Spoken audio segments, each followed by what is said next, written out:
good? What's good, people? How are you guys doing today, man? We're doing pretty good, man. Today we're gonna be rocking and rolling, you know what I'm saying, getting the mix done on the beat, you know what I'm saying, for a potential record that's gonna be released here pretty soon.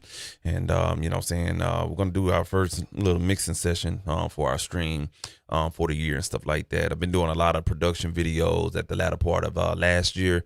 And this year, you know what I'm saying, I told you guys we were going to do more, you know what I'm saying, production and stuff like that do more mixing and stuff like that. So I'm definitely going to, you know what I'm saying, honor, you know what I'm saying, honor my word for us, you know what I'm saying, provide, you know what I'm saying, not just with beat videos, but also, videos with mixing and everything like that. So hopefully you guys will be able to, you know what I'm saying, be excited about that, and you know what I'm saying, definitely taking part and learning, you know what I'm saying, a couple of little tricks here and there and whatnot.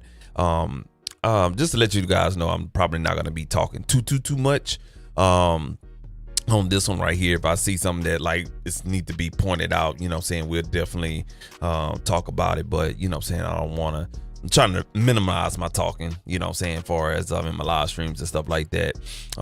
And you know what I'm saying, looking up the definition of a live stream is just basically, you know what I'm saying, staying focused on the topic of hand. If I feel the need to say something else, we'll definitely do that or whatnot. Before we get up in here though, man, you know what I'm saying, just want to say thank you for, you know what I'm saying, tuning in, watching this video, watching it on the playback, you know what I'm saying, liking and also subscribing. Appreciate you know what I'm saying. And you know what I'm saying, I hope you guys are out there being creative as well and stuff like that, man. We're gonna kick off the new year right, you know what I'm saying, right mind, frame, sound, body, and soul and stuff like that, man. So let's get it, man. You know what I'm saying?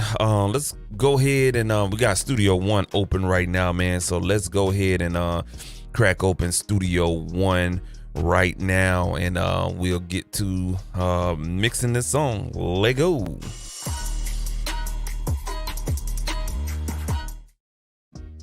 All right, cool, man. So we're in Studio One right now. I talked on the last stream about, you know what I'm saying, your streaming mixing template, you know what I'm saying, for 2022, and I showed you guys about my mixing template and everything like that. And this is an old session that I had you know what I'm saying, last year created. So I got a lot of plugins that are on here that's red and stuff like that. That means I don't have them anymore.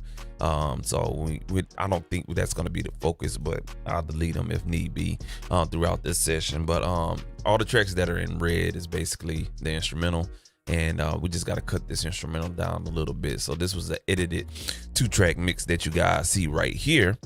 And we need to kind of like figure out, you know what I'm saying, the placement of this or whatnot. So we'll be doing a little bit of editing as far as the audio is concerned, moving some things around, then we'll get into the mixing. We're gonna do a little hybrid mixing tonight. The latter part of the holidays, spent a lot of money, man, on getting a hybrid mix system and stuff like that, and we're gonna do a little bit of that and see, you know, what we can come up with or whatnot. And as I do that hybrid mixing, that's when I start talking. But all that software shit, you know what I'm saying, it's too many videos on explaining what a plugin is and stuff like that. I've been listening to a lot of folks and stuff like that.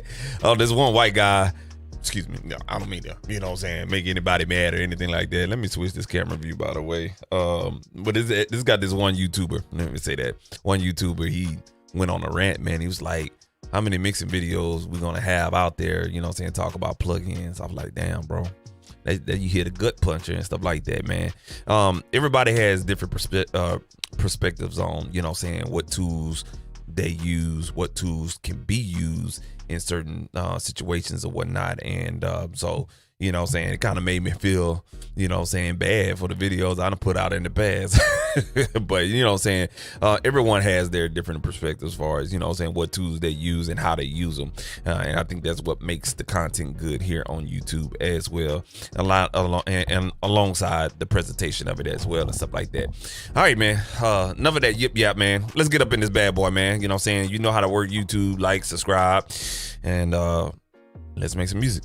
All right, cool. So we got this beat right here. Again, in red, that is all the instrumental right there, all multi-tracks right there. What's in pink is the 2-track that came from Ableton Live, where what I made the beat in, and everything like that. This is another 2-track mixed down that came with the multi-tracks, but we ain't gonna worry about that. So we're gonna keep this up as reference. Matter of fact, let me just go ahead and put that as a darker pink color. There we go. All right, so this is what we got so far. I already got the song kind of labeled out where, according to the instrumental. So if I stop that music right there. So right here, we got the starter song, this little tab right here. And let me blow that up for you guys right quick. All right, so this little tab. Yeah, y'all can see that. This little tab right here, if you can see that, that is the verse. We got the hook here, verse, hook, outro. You know what I'm saying? Just that simple. We got to cut down, as you can see, the multi-tracks are stretched out about right here. You feel what I'm saying? And the instrumental is about right here. So we need to cut this down at least, look like about 16 bars. You know what I'm saying? We got to reduce this to 16 bars. So we have to go off of this track right here, you know what I'm saying, as a guide and a reference, not for a sound, but as arrangement wise. All right. So let's go ahead and get busy with that. And, you know what I'm saying, if need be, like I said, I'll talk you guys through the process. First thing first, what I like to do in my beat mixing session is turn the volume up. So I had this down so I could have a music bed talking with you guys or whatnot. But we need to see where we at on our sub mix. Now, as you can see on the sub mix right here, this red track right here, that's the sub mix. All right. So the sub mix is basically, it's where I sum all of the audio tracks.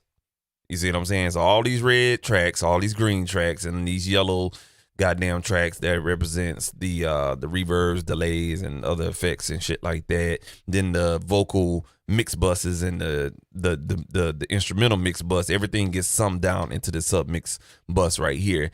Then I mess with the fader, master fader, or the main track in Studio One. But I don't even fuck with that. Why? Because I have a sub mix fader that I do all of my you know what I'm saying, processing, mix bus processing on or whatnot, and I leave the main fader alone. Why do I do that? Because I don't want to put any stress on my output level. You know what I'm saying? It's tomato, it's green, it's blue. You know what I'm saying? Goddamn, it's apples, it's oranges, the glass empty, the glass full type of situation. You don't necessarily have to do it like I'm doing, basically. You know what I'm saying? But that's the way I kind of work. And it's been working for me very, very well and stuff like that. That's basically, you know what I'm saying, I just want to give you what you're going to be looking at as well.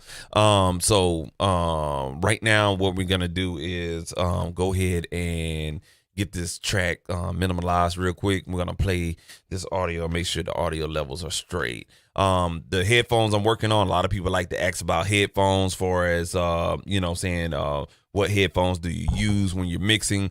Today, I'll be using 2 sets of headphones only because I'm streaming. Otherwise, I'll be mixing on some speakers or whatnot. But I'm using the DT 770 Pros from Dynamic, and I'll be switching over to these here pretty soon, the Slate VSX headphones. I got these bad boys when they first came out, you know what I'm saying? So everybody's complaining about, you know what I'm saying, the inventory or whatnot.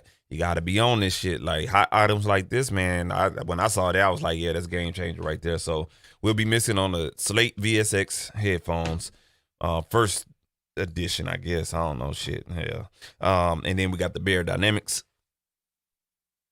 They look old and stuff like that. I done had these bitches for over, goddamn, man. I done had these over right now about 6 years, man. More than that. Yeah. 5. Yeah. I had these about 6 years. Yeah, 6 years, man. DT 770. Actually, this is the studio. Excuse me. I thought this was the pros. Oh, I know where my pros at. They're at my son's school. They needed some headphones, and I was like, "Go stun on big dog. Go ahead and bring those $200 headphones." So they sitting in his kindergarten class right now. But this is the studios right here. I don't know why they call them studios. I don't know what the difference is between the pros and the studios. 80 ohms. This is the 80 ohm volt version, which the Dynamic DT 770 Pros or Studio, whatever the fuck it is, the 80 ohms is kind of like, it has more of a flat response than the 250 ohms. The 250 ohms, they sound a little bit brighter and a little bit boomier in the low end, something like that. I don't know, but you know what I'm saying? I'd heard the two. I like the 80 ohms better. You know what I'm saying? That's just me right there. So these are the headphones that I'm working with, just in case anyone asks in the comments or whatnot. Let me peep over here in the comments. All right, cool. And stuff like that. So anybody asking, you know what I'm saying? 2 pair of headphones. These are going to be the check, and these are going to be for mixing, and hopefully the kick drum don't kick my ass in the headphones. All right, cool deal. All right, so let's play this one more time.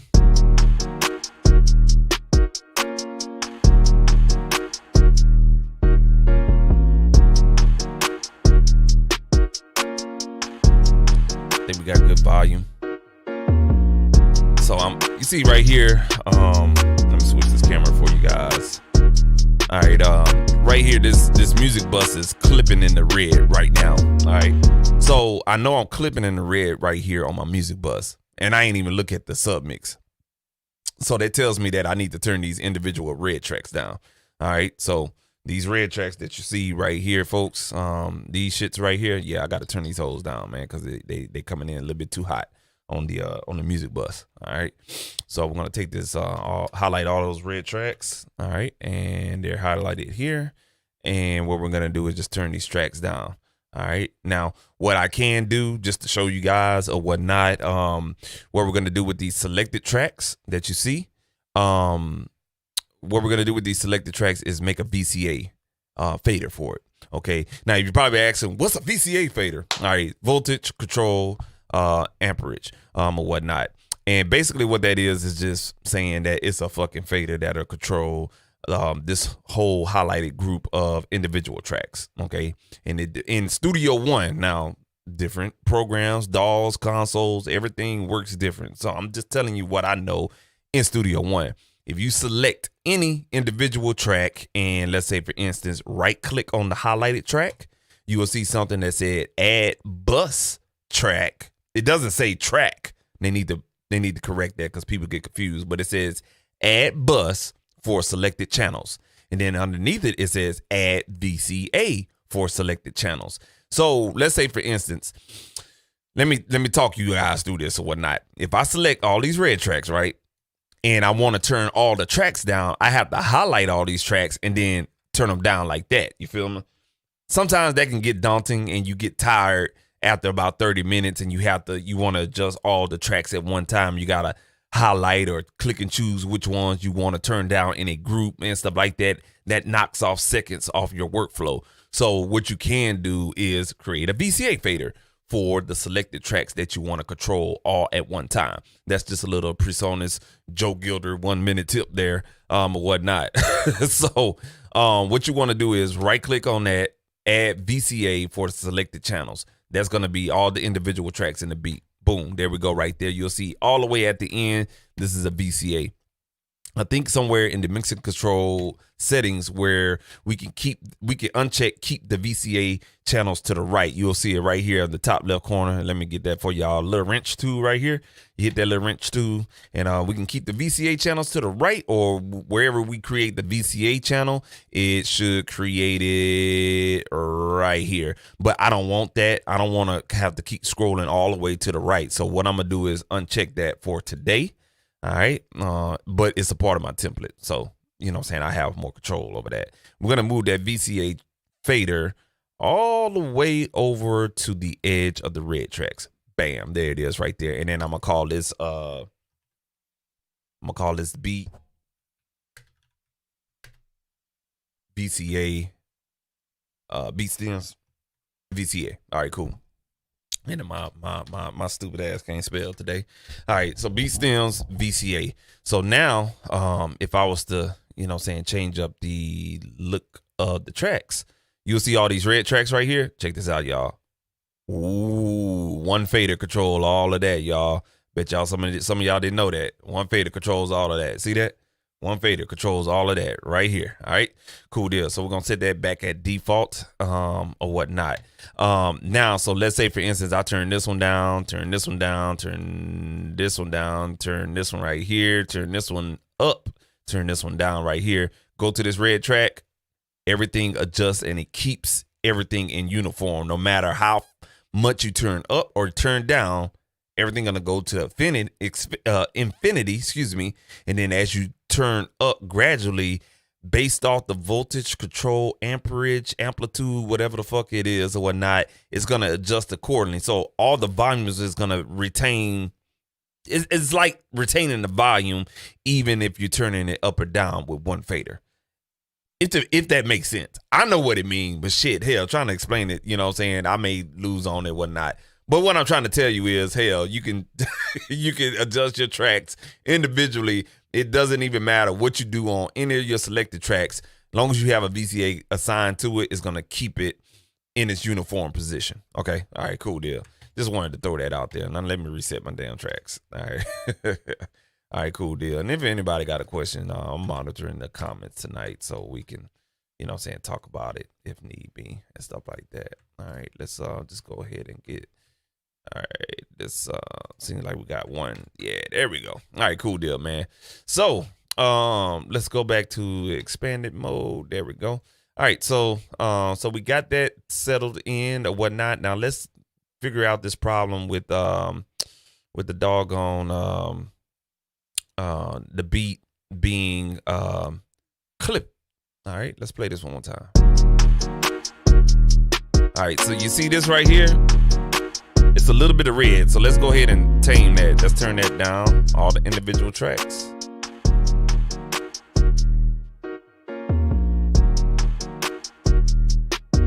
All right, so this is my track right here. Want to give me a little bit of headroom. About right there, it's good. So we got about, right here on the master fader, we have about -3 headroom that we can mix with. So that's why I like to work at -3 dB of headroom. And right here on the VCA, it's giving me a little bit of headroom right here around about like -10 or whatnot. All right, cool. We got that summed up. All right, cool deal. So what we're gonna do now is we're gonna turn up our sub mix, and let me get a little volume on that right there. Now I ain't gonna mess with the master bus. Excuse me, the music mix bus. I'm not gonna mess with that. You know what I'm saying? I'm gonna leave that at 0. I just want to turn up my sub mix a little bit so we have good monitoring in our headphones. Pull out the lack on G, fans right behind 10 with the C. All right, let's turn that up a little bit. I at least want to monitor right at -12. It's coming a little bit under -12 on the RMS value. All right, there we go. Turn it down just a little happy. Got a little happy on that fader. Yeah, about right there. So we went up. With the shadows I spotted my. We went up about shit. Goddamn. We went up about fucking 1 dB, I think. All right, cool. So we gain stage right there where we at. Our music tracks stopped at -4.8 on all the individual beat stems. So that is a good sign.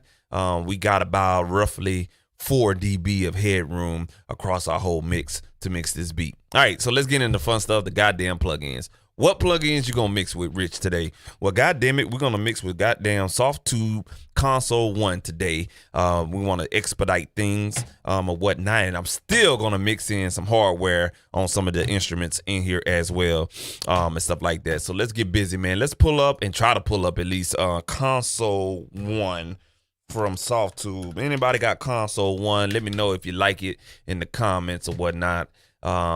I like it, man. I just don't spend a lot of time with it and stuff like that. But it's an awesome tool, man. I've been having this one since 2017, and it's been working for me like butter, man. And I love the sound that comes out of there. All right, so we got Console 1 pulled up. Okay, the next thing we want to do is slap Console 1 on all of the red tracks, which are our beat stems. All right, so what we're gonna do is select that. We're gonna select the tracks that don't have the plugin.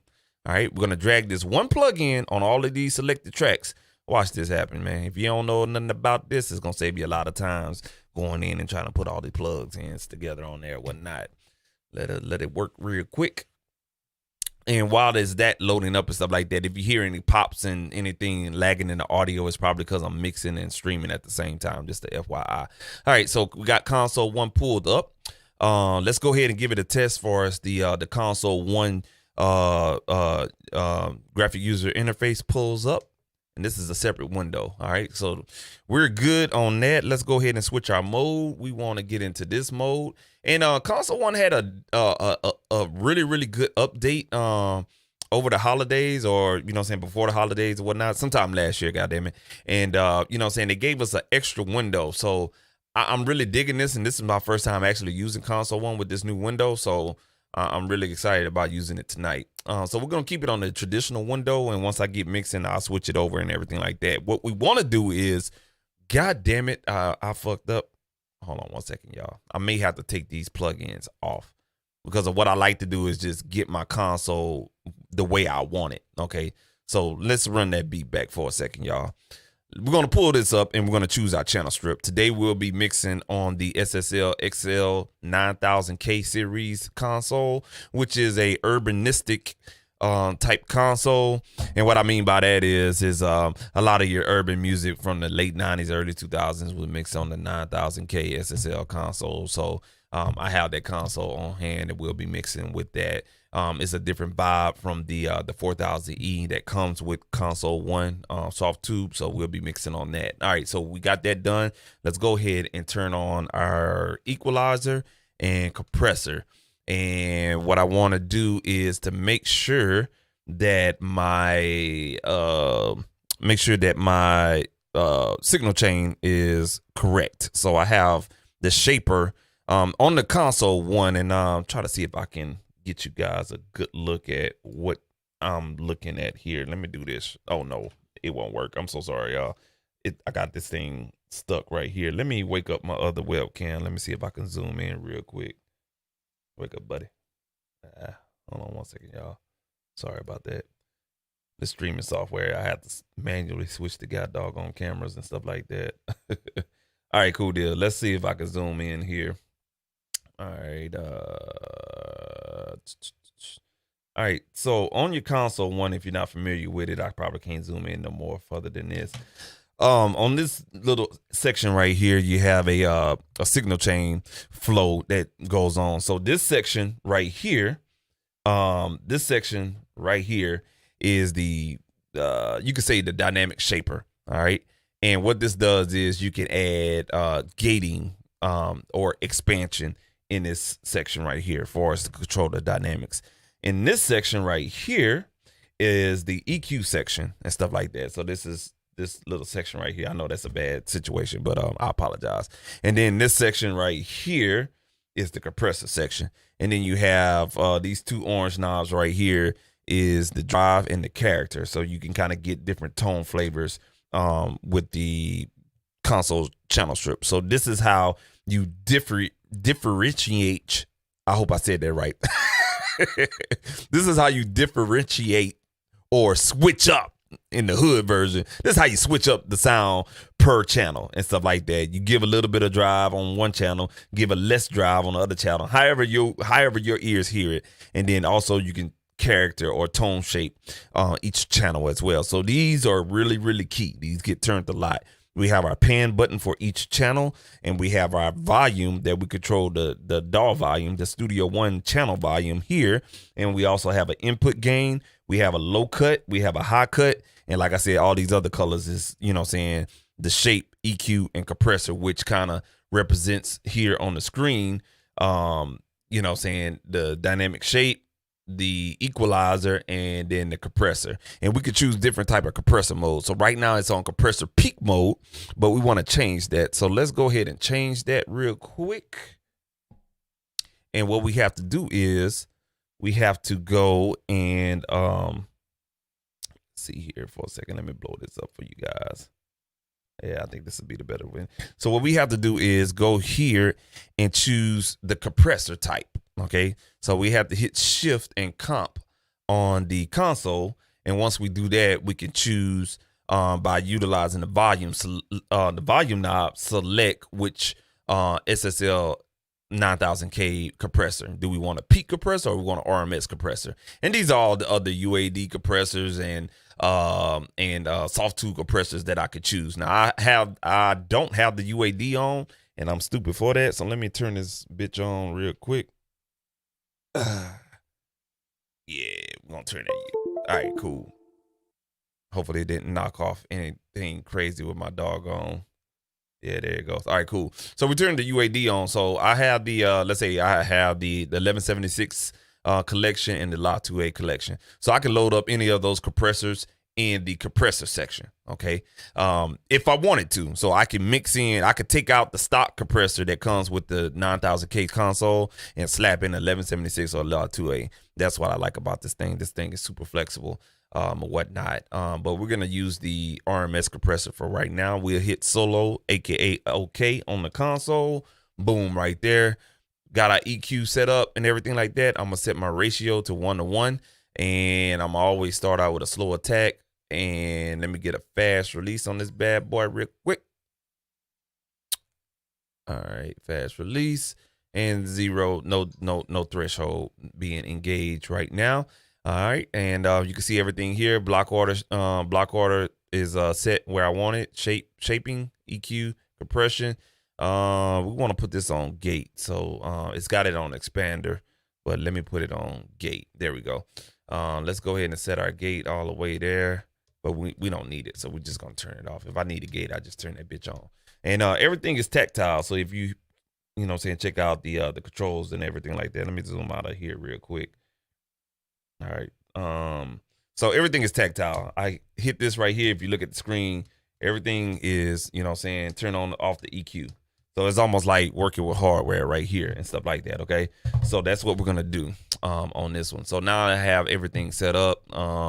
Let me give a little bit of drive. So the default drive for any of your console emulations in SoftTube is going to be set at 5.0. So if you own SoftTube console device right here, make sure every time you load up your plugin or your console mixing system, make sure you put your drive on 5.0. That is the default position to get the actual tonality out of the console emulation that you're dealing with. Okay, that's key. You know what I'm saying? They don't tell you that in any of the videos because that's some fucking secret that they oh, there is let me take that back. There is one video, but he doesn't mention it until the end. So by the time you done skip through the video, you really didn't get there. But it default position to get any type of drive, the natural tone of the console, your drive button or drive knob has to be set on 5.0.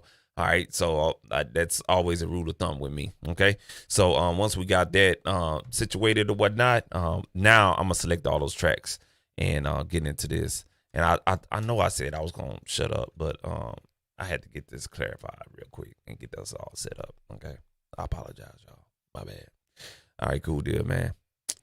So now that we have got that situated, there it is. All right, cool deal. So this is the plugin. So a lot of times if I don't want to use this and I want to use my mouse, okay, here's my mouse. Yeah. All right, cool. If I want to use my mouse, I just control this little plugin looking type of thing. Now they did clean up the GUI on here because Lord have mercy, this bad boy was looking stale as a chip for real. So they did clean this up, and so you can make quick moves without actually having to touch this. Or if you recall your mix and you don't want to bust open this bad boy, you just want to keep it put up and have a clean desk or have a keyboard or something like that, and you need to make quick changes to the console plugin, this is what they give you. But if you want to work on the actual device itself, you just hit the display on, and that what happened right there, man. All right, cool deal. So we got everything loaded up here. Let's get to work, man. All right, cool. What instrument we going to start on today, man? I don't know, man. Let's see here, man. We always like to start on drums. So let's go ahead and we got an 808 in here too. So let's find that 808. All right, that's the 808 right there. All right, and let's find the kick. Oh, that's the clap. I need that too.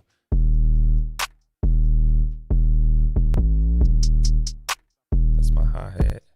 There we go. All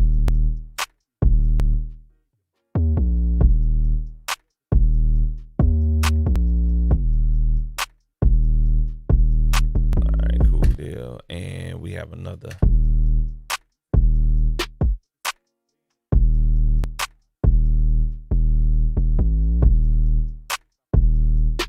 right, so this track right here is the actual reverb for that little. No, I'm sorry, it's not. Yeah, these two are the same. So what I'm gonna do is change that color, offset that color just a little bit. That way I know those two are the same.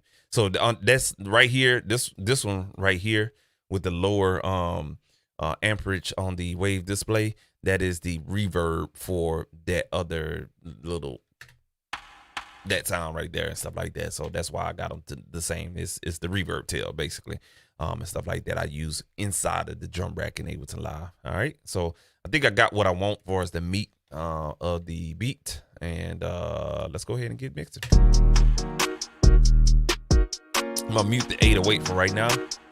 Let's get these kicks and claps solidified. So that kick needs some milk. So let's give it some milk. All right, cool. All right, we're gonna go ahead and turn that. Let's compress this kick a little bit. Let's go ahead and bring the compressor in front of the kick. All right, that's what we're gonna do there. Let's give it a little bit compression there. Let's put it on a fast attack.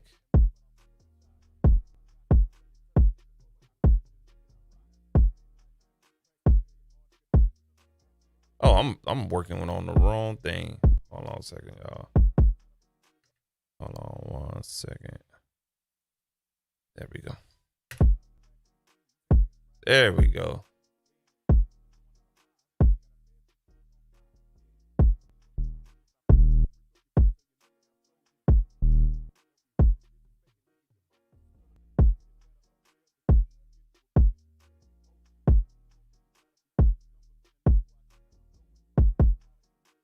So that 4:1 ratio right there.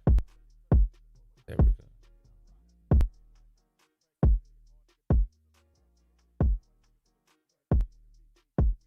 So that's bringing a lot of body right there on that kick. Let's go ahead and turn that gate off right there, and let's go ahead and EQ this bad boy.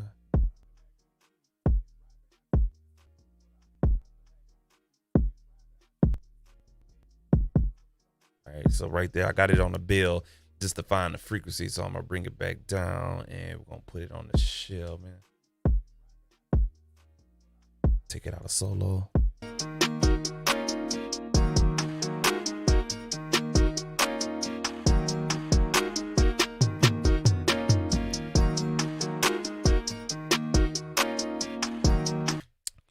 All right, and let's go back here and let's make a little loopity loop. Oh damn, I'm starting to mix and I ain't even get this thing. It's all good. It's all good. We all over the place tonight.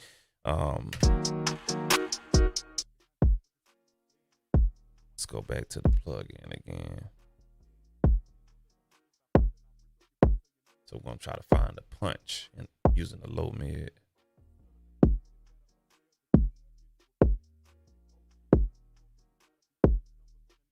Bring that back down to 0. All right, we got a little bit too much compression, so let's back off of that a little bit.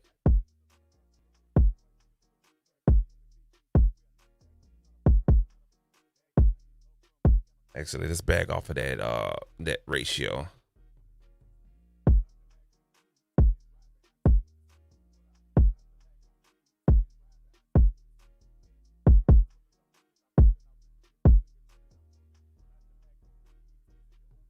Take it on a slower attack. There we go. Actually, let me bring this bad boy up a little bit.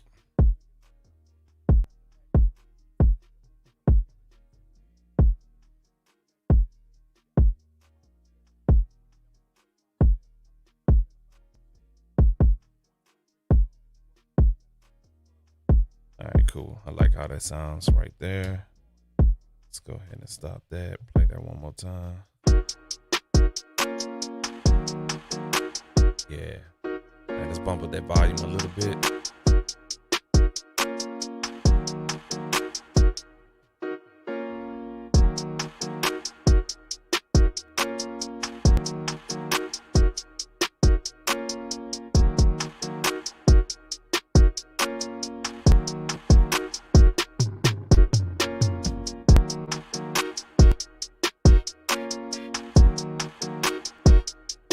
right, so we got a kick hitting the way I want it, and I'm gonna go ahead and switch over to these headphones right here, because sometimes these DTs are kind of weak on the drums, and then I'll switch back or whatnot, man, and stuff like that.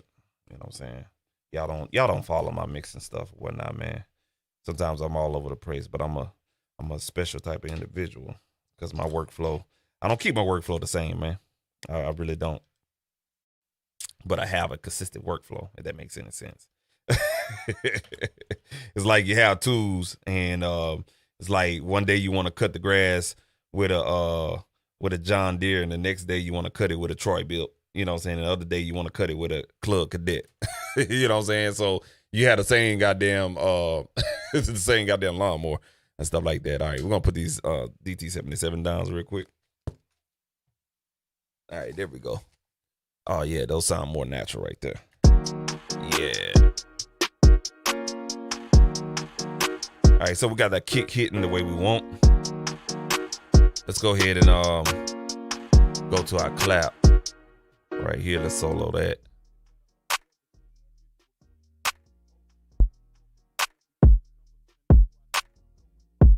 All right,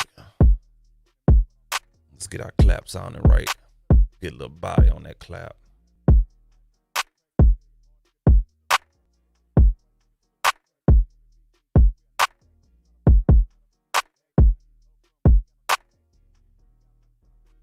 Bring that down.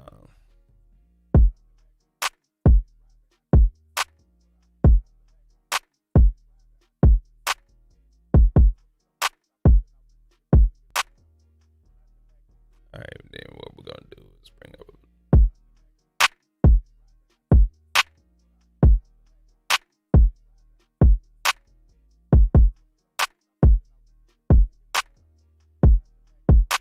All right, we're gonna compress that just a hair.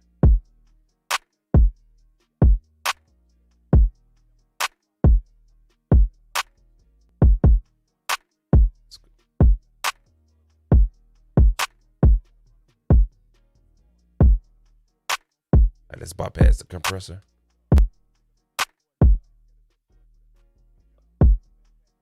Off. On. So we need to make up the gain on the compressor. So the way you make up the gain on the compressor on the Sawtooth console, one, you have to hit hold down shift and then turn your volume knob.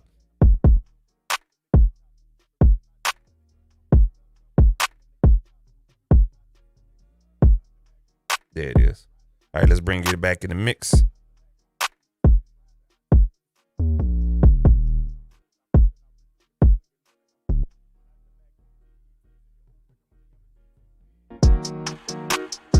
All right, cool.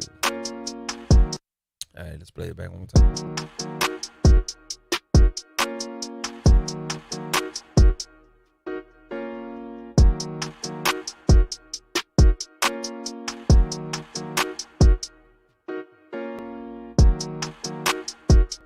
Let's go to 13 and mute that.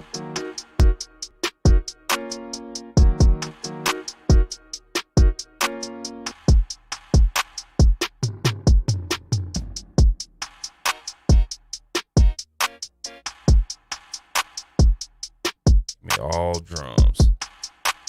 So I like how that clap is. Let's turn that clap up just a tad bit.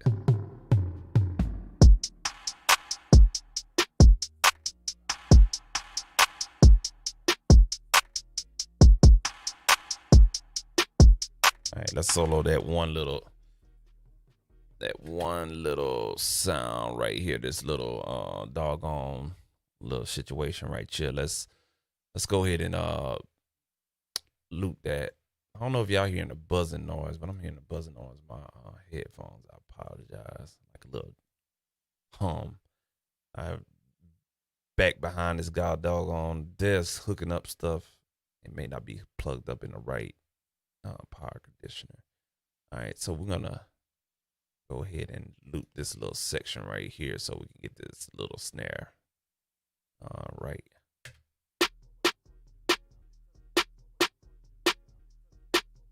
Oh, I like that. All right, let's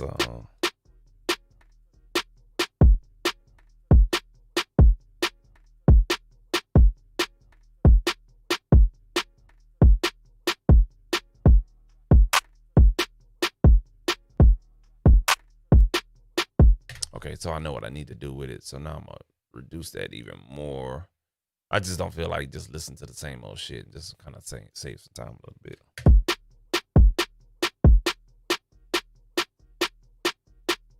All right, we're gonna go here to that.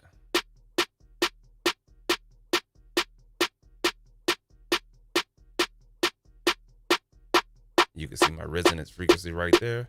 I'm gonna go ahead and keep that Q bandwidth all the way up.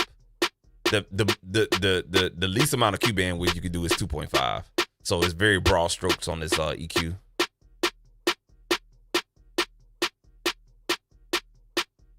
All right, we're gonna do a high cut on that. I'm gonna cut that about right here. Give it a little brightness.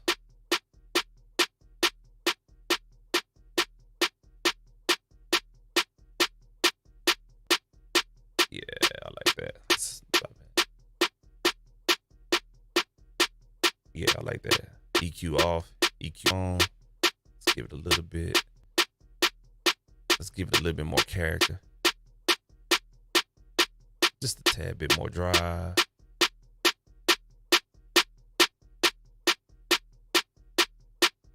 All right, cool. Let's unsolo that and stop. And let's go back and take that off right there. Let's go ahead and zoom out and play it from verse 1.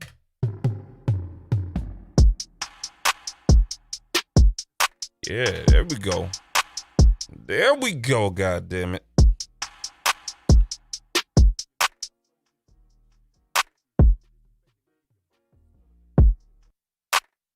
So what you guys was hearing, like the other tracks in the channel right here, that's the console shaper. I have the crosstalk on. Okay, so I'm gonna turn the crosstalk off. That way we don't hear that. You know what I'm saying? So if you use the console shaper, if you got the crosstalk on, you'll hear the other signals in the channel. It kind of gives you a console feel. So it's kind of like it gives you a reference, but you know, you don't want that shit. So you can turn it off if you need to do some critical listening. So we good right there. Let me give this kick a little bit more saturation. We're gonna go to the drive section. Yeah, I pumped that drive up another dB, and you can hear it really acting ass.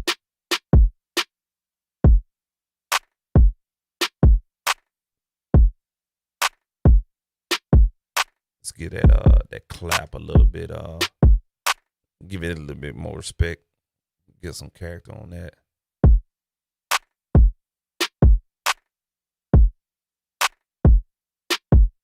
Yeah, I like that right there.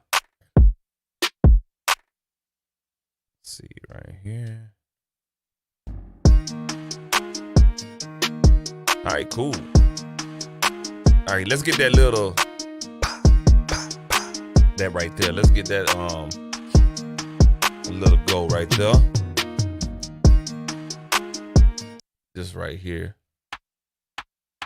See that right there? I really don't even think it needs anything. The only thing we're gonna add on it from the console one is maybe some drive on that. So that is channel number 7. So we're gonna go here.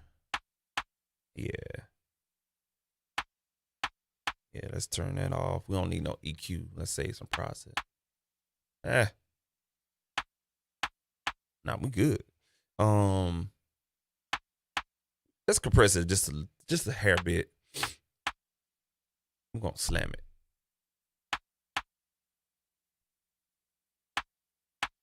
Oh, okay. Oh, okay. We ain't got enough amplitude going on. Yeah, there we go. Got a little bit of body. Let's play it back. Yeah, there we go, right there. Let's bring that release down another 1/10 of a second. All right, and let's make up the gain. So we got a dry wet mix knob. Matter of fact, got a knob here. I'm missing a knob, but I don't know where this extra knob came from, but we're gonna do a dry wet mix knob. So that's the dry sound. That's the compressed sound. So let's do the makeup gain. little bit right there.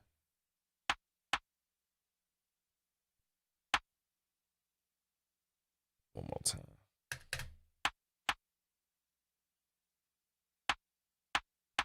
So basically what I'm doing with my makeup gain, I'm looking at the input meter here and the output meter here. All right, cool. We straight. Let's unsolo that.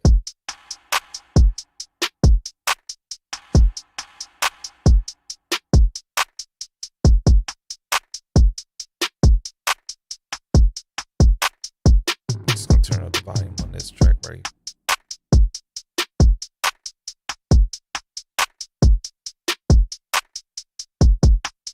Add a little bit of drive and character. Doom, doom, doom, doom, doom.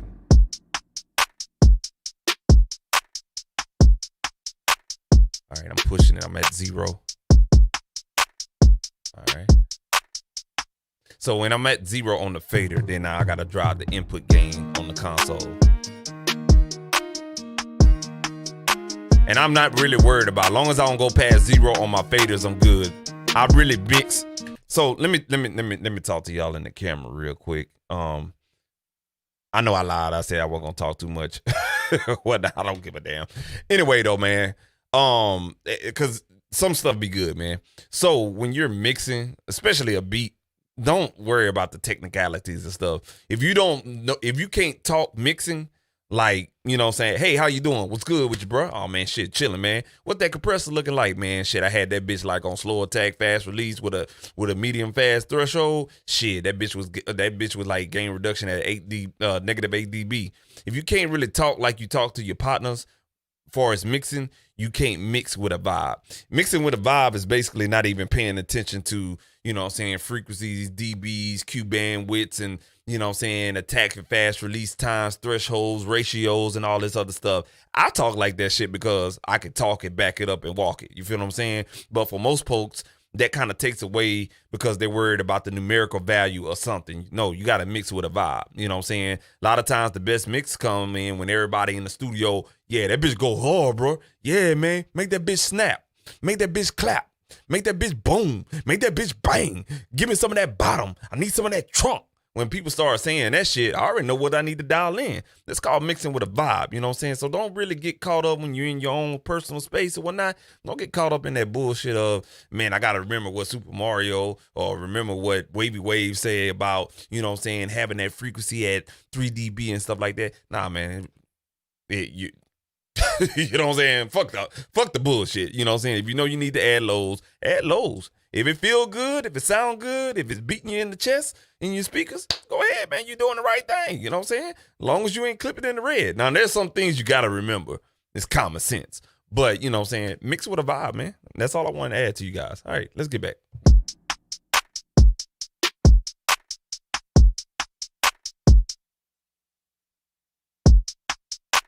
There we go. All right, we got that little click, clap, clap track, whatever that is. All right, let's unmute that reverb tail for it. All right, so let me solo both of those. You see what I'm talking about. So that reverb track is a little bit too loud, so let's turn that down. All right, right here. All right, so you see this right here that's highlighted? We need to bring back that reverb, just mixing in real well.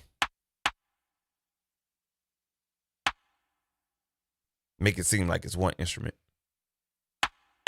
All right. So once I get to this point, now what I'm going to do is go ahead and bring it all back in again. All right. Let's bring that back right here. Go.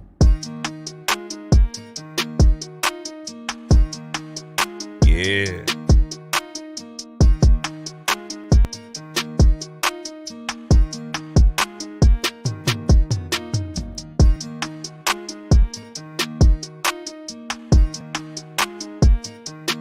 Mixing that reverb in.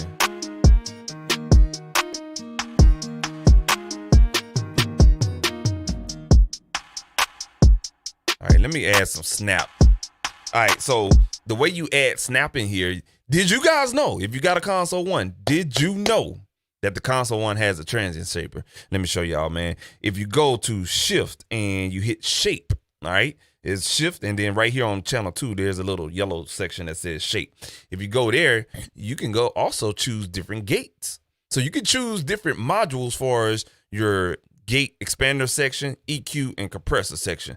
I don't know if y'all know that. If you're just mixing with the 4000E, shame on you and stuff like that. Especially if you got a UAD Apollo Twin, man, you better explore all your options. You heard me? All right, so what we're gonna do is choose the 4000E dynamic shaper, which is, it gives you the SSL 4000E gate, the expander, and also a new added feature that's not on the SSL, of course, is a transient shaper. Now I could choose the soft tube, but I don't, I'm not going to choose that. We're going to keep an SSL sound. So we're going to use the dynamic shaper. All right, I'm going to hit OK. Boom, there it is. And now you can see on the actual on the doggone this shit right here, you know what I'm saying? You'll see where now we have the 4000 module and mixed in with the XL 9000. All right, so let's go ahead and add some punch to that reverb tail. All right, so I'm gonna solo it. I'm gonna let you hear it first in the mix, and then I'm gonna solo it.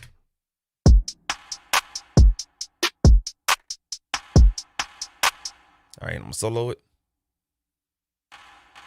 All right, now I'm gonna add some punch to that,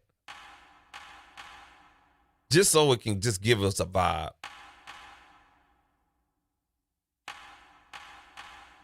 See how this little meter, pop, pop, you know what I'm saying? Pop, pop, pop. All right, that should mix in well. See what I'm saying? All right, it just adds a snappiness to it without actually affecting the dry sound. So we're gonna turn that down just a hair bit.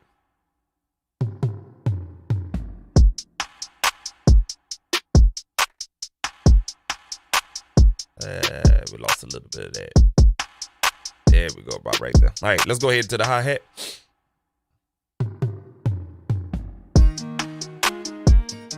So that hi-hat is very, very tricky, because it seems like it's loud, but it's puny at the same time.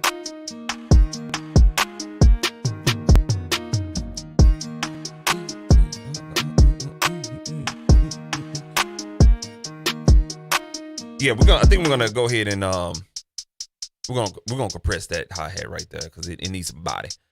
All right, so if you can look at the EQ screen, I'll give y'all a quiz. You know what I'm saying? I hate these damn YouTube bots that be coming on here giving these random ass goddamn. Block that user right there, man. All right, you'll see this little hump right here. That ain't nothing but bad frequencies that's bleeding in there. You know what I'm saying? We're gonna go ahead and cut that out. You know what I'm saying? Let's cut that out real quick right there. All right, cool. And now what we're gonna do is bring up the high end. So we're gonna use a bell shape. So I want to kind of shelve it about right here. All right, and let's go to shelving. Let's play that in the mix.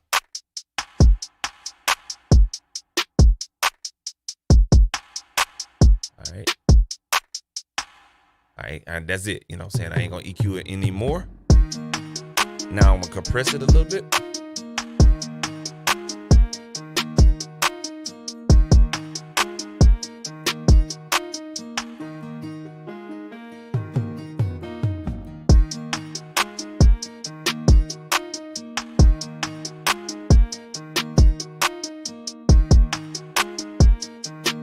Yeah, there we go.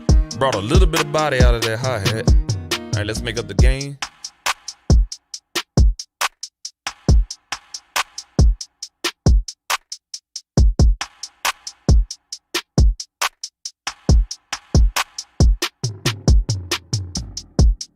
I'll add a little bit of bright character to it. Yeah, I like that right there. So we just play that in the mix one more time.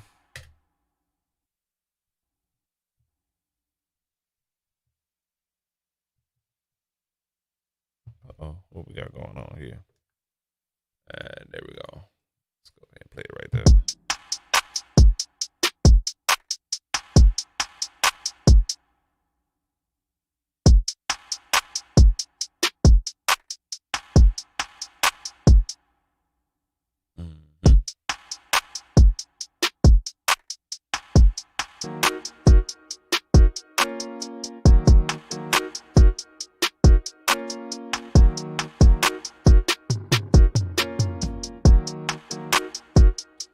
this in mono so I can get this hi-hat where I want.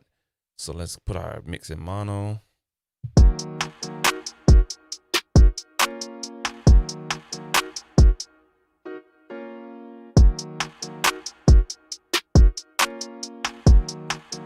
All right, cool.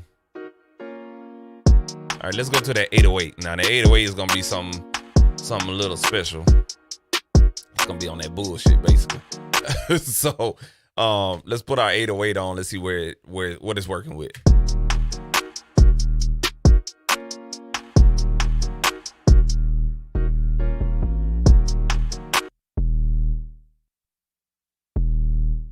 So, if you look at the wave file, it seems like this 808 is smashed out and everything like that. But we are going to treat it with a little bit of TLC.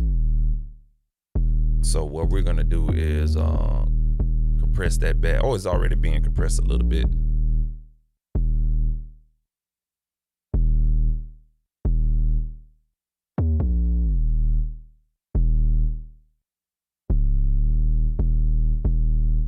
All right, so we're gonna make up the gain on that, and you'll notice that I'm compressing it right here. But you'll see my input gain versus my output gain. So let's go ahead and gain stage real quick. And boy, I'm glad they made up the metering in this doggone plugin, man, because it was painstaking trying to gain stage in this bad boy. I ain't gonna lie to y'all.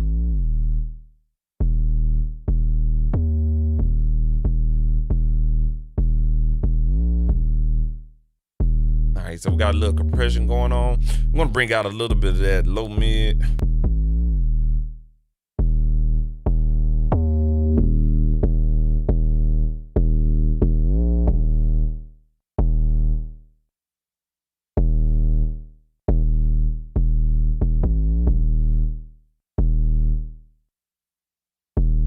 And I'm gonna move the compressor. Oh, I already have it set compressor before the EQ. Good. All right, let's unsolo that.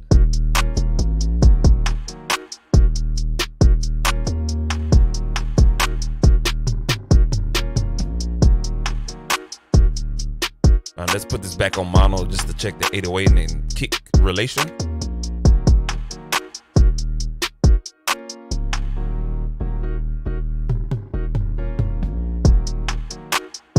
Yeah, it sounds good in mono. I'm telling you, if you can get your beat sounding good in mono, you on the right track. All right, cool deal. So that is it right there on that part. Now I want to have the kick compress the 808, which is called sidechain compression. So what we're gonna do is I'm gonna slap on. Now I could do sidechain compression with the console, but I'm utilizing the compressor, so I'm gonna have to pull up a stock console here. All right. Oh, excuse me, a stock console, stock compressor. Excuse me, y'all.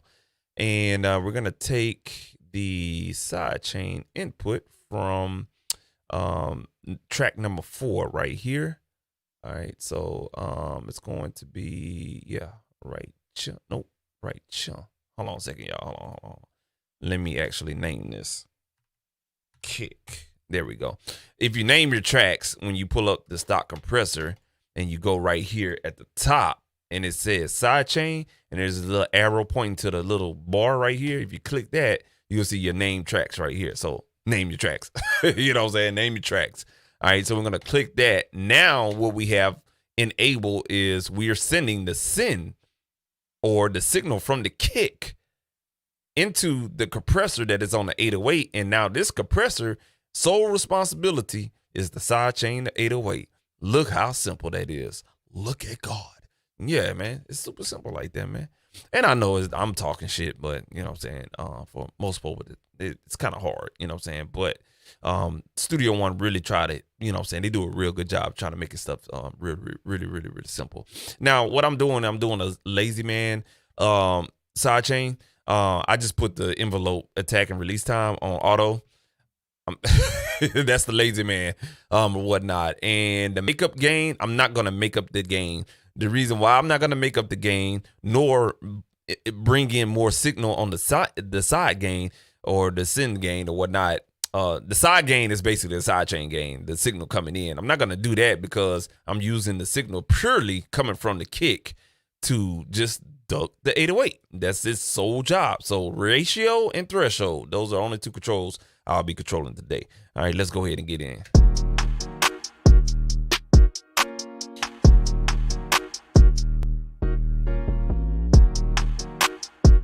You hear that 808 kicking? I'm gonna put it on 3-to-1 ratio. All right, you hear the 808 kicking now? Kicking in. Let's set the threshold here. That's too extreme, but you'll hear it.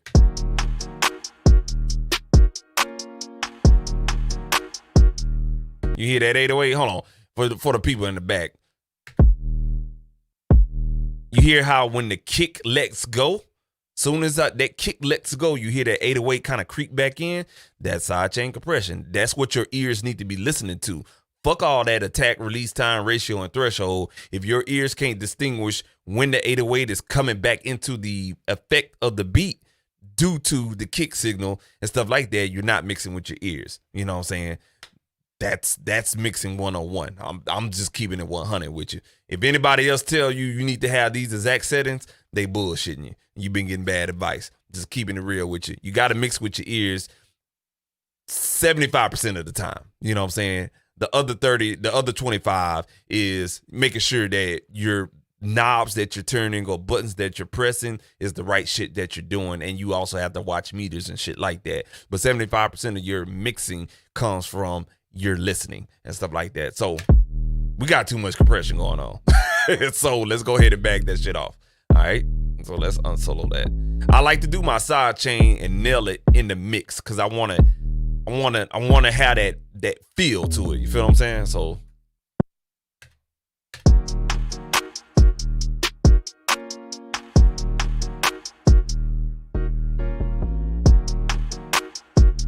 there we go. A little bit too much. Let's bring it back.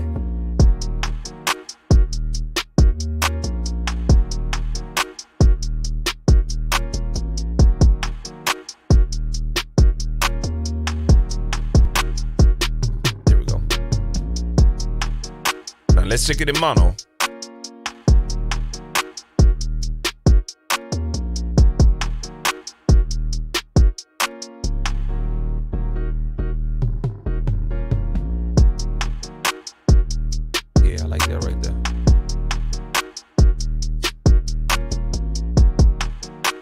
Bring it back. All right, so that kind of takes care of my drums, my main core of my drums. All right, and just to see where we at, just to bullshit around, let's go ahead and solo those.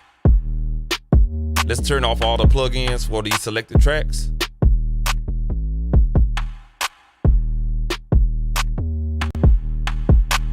Yeah, buddy, we got punch. Let's find some other percussive instruments in here real quick before we send these to a drum bus. Let's solo all of these right here. Shit. There we go. Oh, we already got that. Wait, hold on. Okay, yeah, that one's already.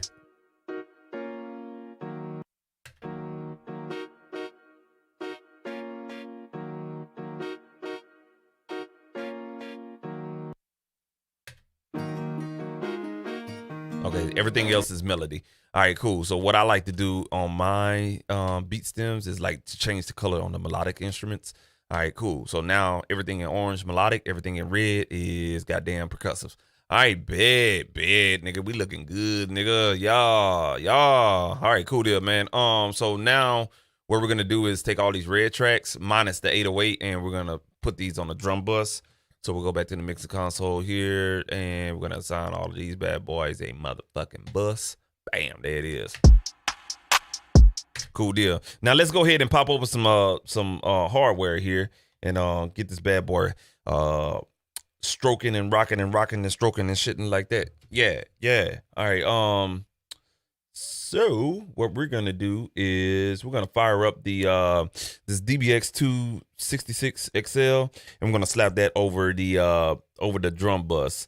Okay, and we're gonna compress the drum bus with this bad boy, add some punch in there or whatnot. So let me turn this on real quick. All right, cool. She is lit up. That bitch is lit up. She's litty.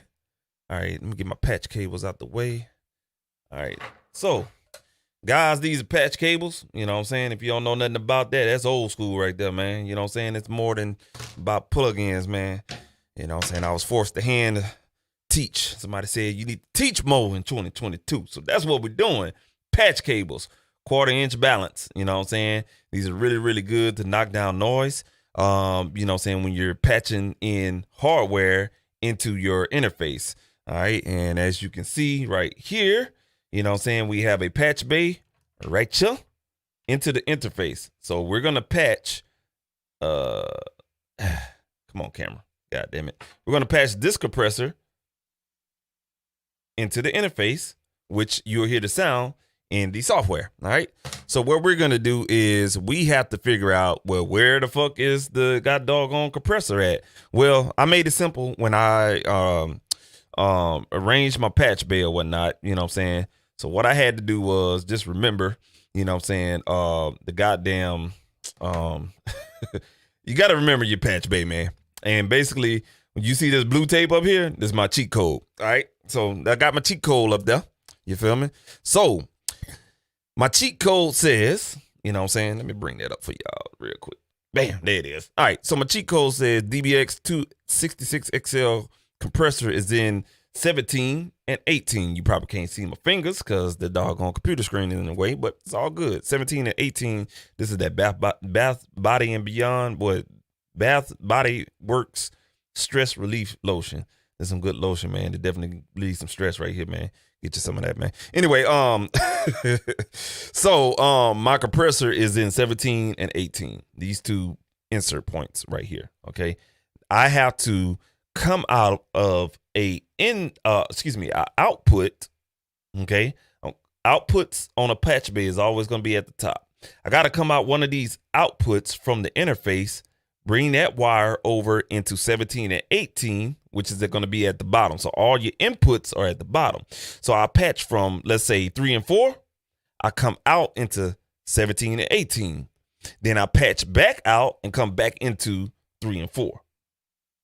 Let's let the cables talk. All right. So we're gonna go with our common red and gray. All right.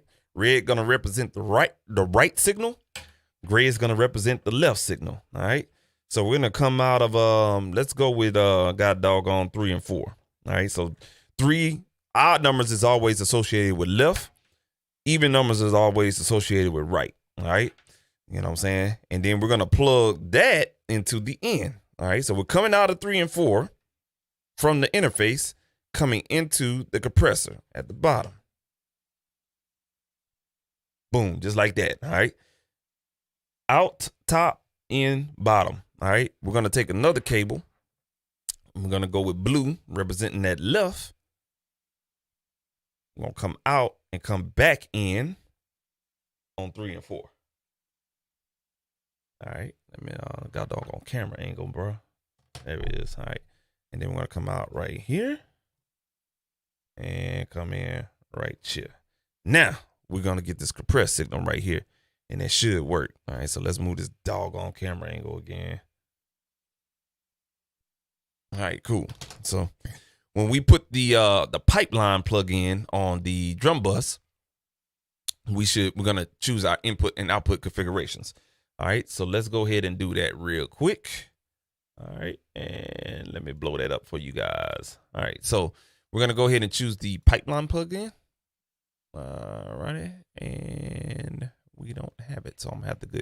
So pipeline is basically, it's kind of like a plugin for your external hardware, and you can basically utilize the inputs and outputs of your interface in order to bring audio to your hardware and back into the DAW. Pretty cool situation, and this plugin is very, very powerful. I like it. I love it. I want some more of it, man. I love it, man. I wish it was a third-party plugin, because Lord knows Ableton Live need one of these that work a little bit better. All right, so we're gonna bring. So this is another lesson right here. So when you're working in a session and you just fire up your DAW and you did not set your audio ins and outs, it will prompt you to do so. So right now we don't see none of my Focusrite inputs and outputs. So I have to go to audio IO setup, and I'm gonna go to import, and I'm gonna choose my IO configuration file. And I have 3 of them. I have one for ADAT for the UAD, and then another UAD, and then another one for the Focusrite. Okay. All right. We're gonna choose that IO setup right there. Boom, there it is. See all my colorations and my pretty colors and everything. We're gonna go ahead and apply that to the session. Give it in a minute. It may click up a little bit. Now you can see my levels coming in. We good to go, baby. So we'll go in this plugin again. Bam, there it is. So we're coming out 3 and 4. Okay. So we're gonna choose 3 and 4 pair. I had to do this manually. Studio One don't do that for you. You have to create your own ins and outs. So if you don't know that, ain't gonna say nothing. All right. And then we're gonna choose 3 and 4 coming back into the interface. Did I lose somebody? Let me roll down with that again. So we're coming out of the pipeline. We're gonna patch in, or excuse me, we're gonna patch out of the interface.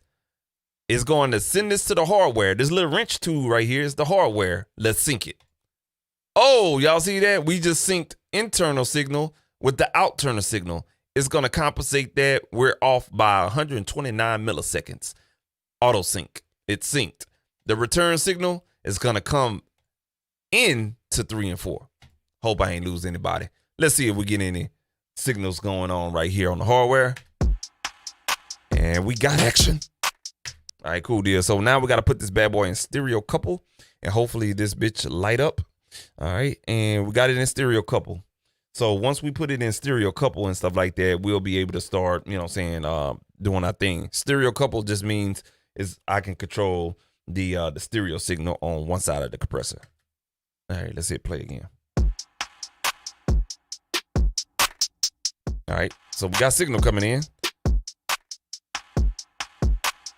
All right, we're coming in hot into the compressor. All right, so let's bring the signal coming in into the hardware down just a little bit. So you do have the gain stage coming out of the interface.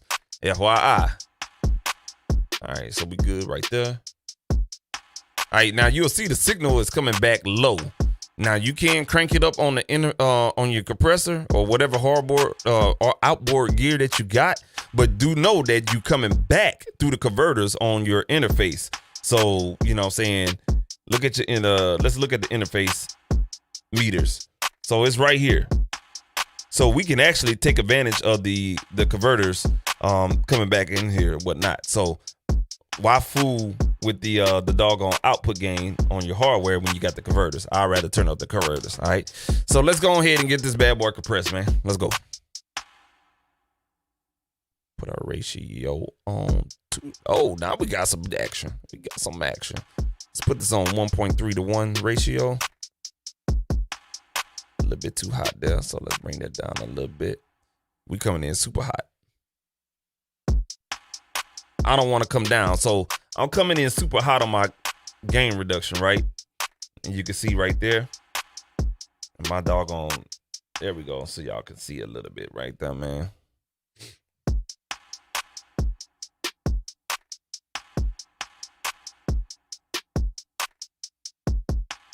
All right. So coming in a little hot. So let's go ahead and turn down our send level.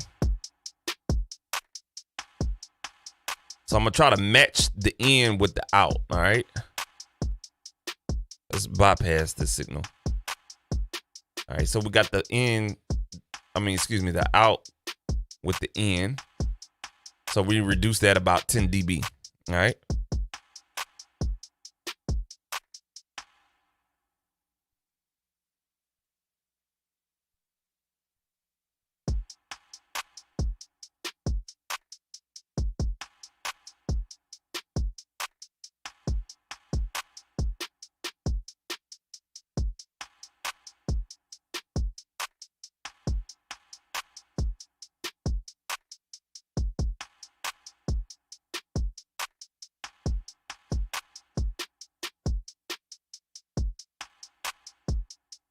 All right. So I like to compress right around -1, no more than -3. All right.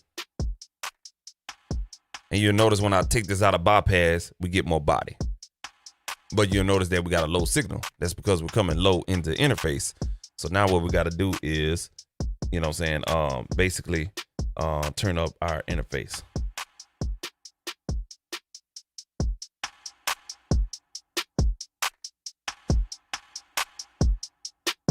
So basically what I'm doing is turning up one side just to get the right desired amount of gain coming in.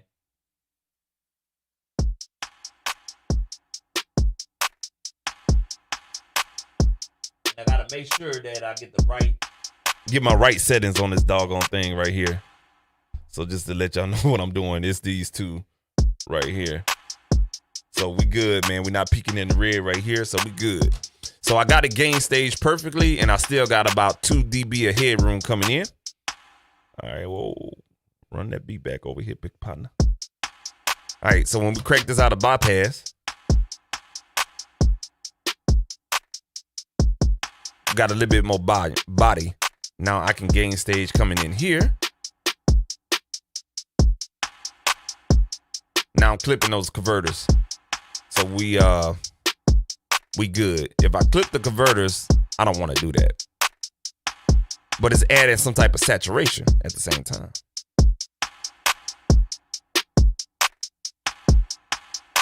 And I like it. Oh, yeah, I like that. All right, let's bring it in the mix. Here we go. All right, and unmute everything and unsolo everything and unmute everything. What's muted? What is soloed? What the fuck?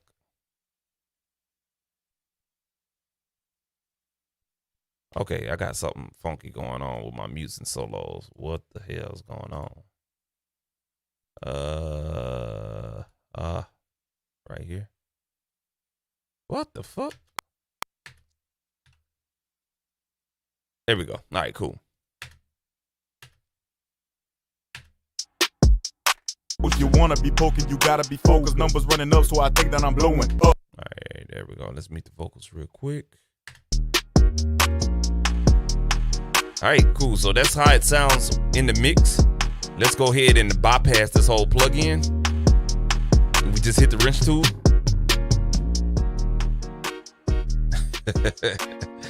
All right, you can do that, but what's gonna happen is, you remember we brought down our output gain going into the hardware. So that's bypass in a sense. All right, let's bring it back.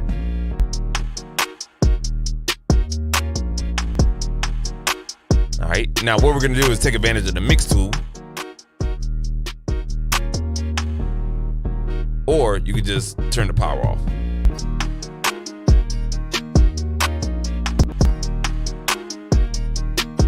See how we got more punch and we don't even have an EQ on there.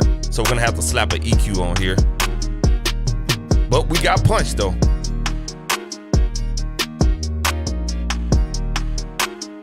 And I'm gonna actually come and bring this up a little.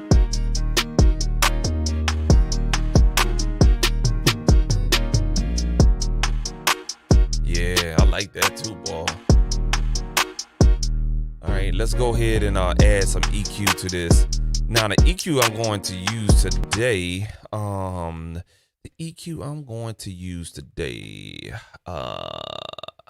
let's see what we want to add on the hell. I am thinking of utilizing something real nice. Let's go and use the Better Maker.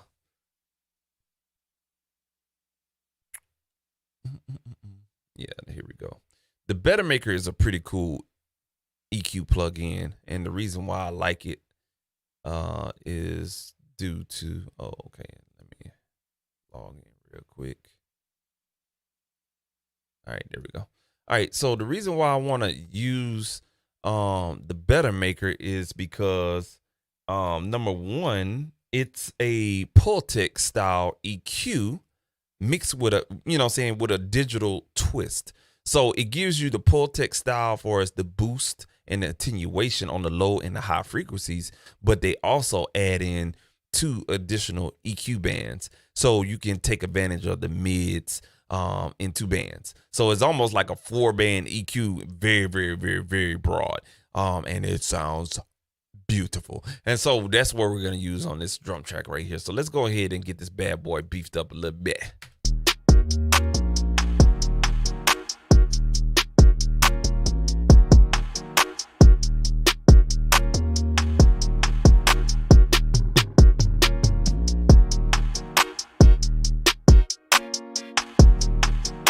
All right, let's break out a doggone spectrometer here.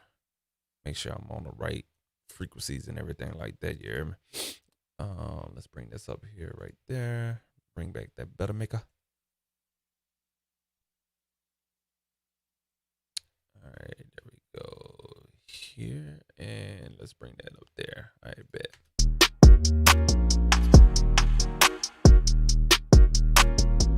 So we need to bring up some high end right there.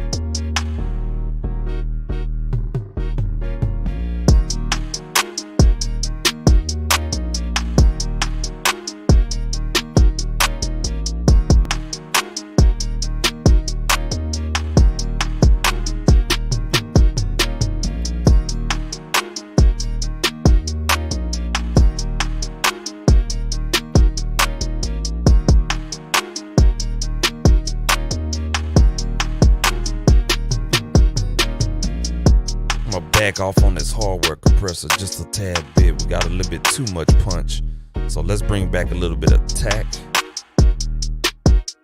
Yeah. Ooh, that glue just right.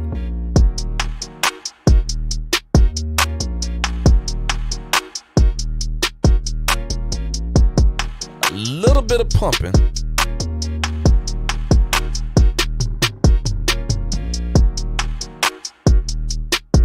Yeah, that sounds good right there.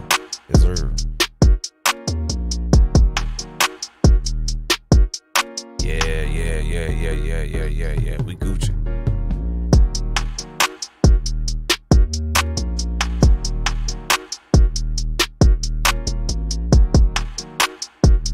Now let's mute that little piano sound we got right there. We need a little bit of bump right here in the high mid.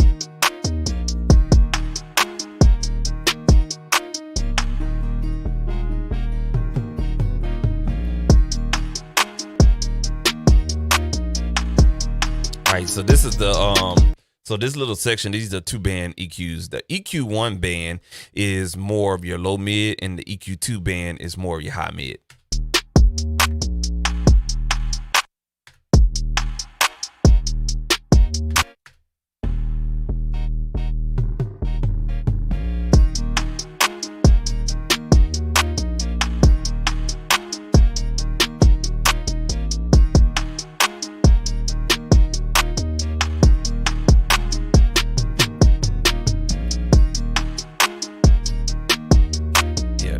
Awesome.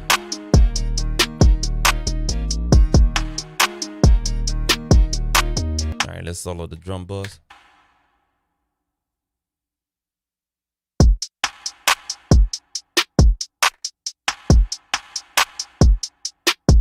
Let's bypass the plugin.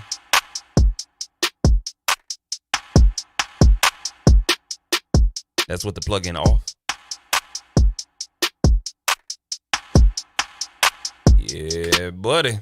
Yeah, buddy.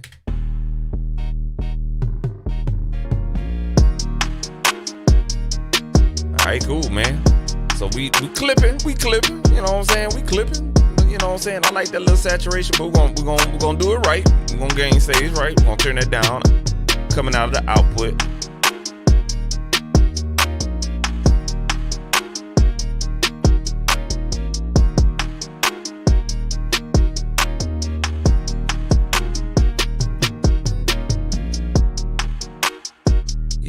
go, right there. We got a little bit of red, but that's all right. You know what I'm saying?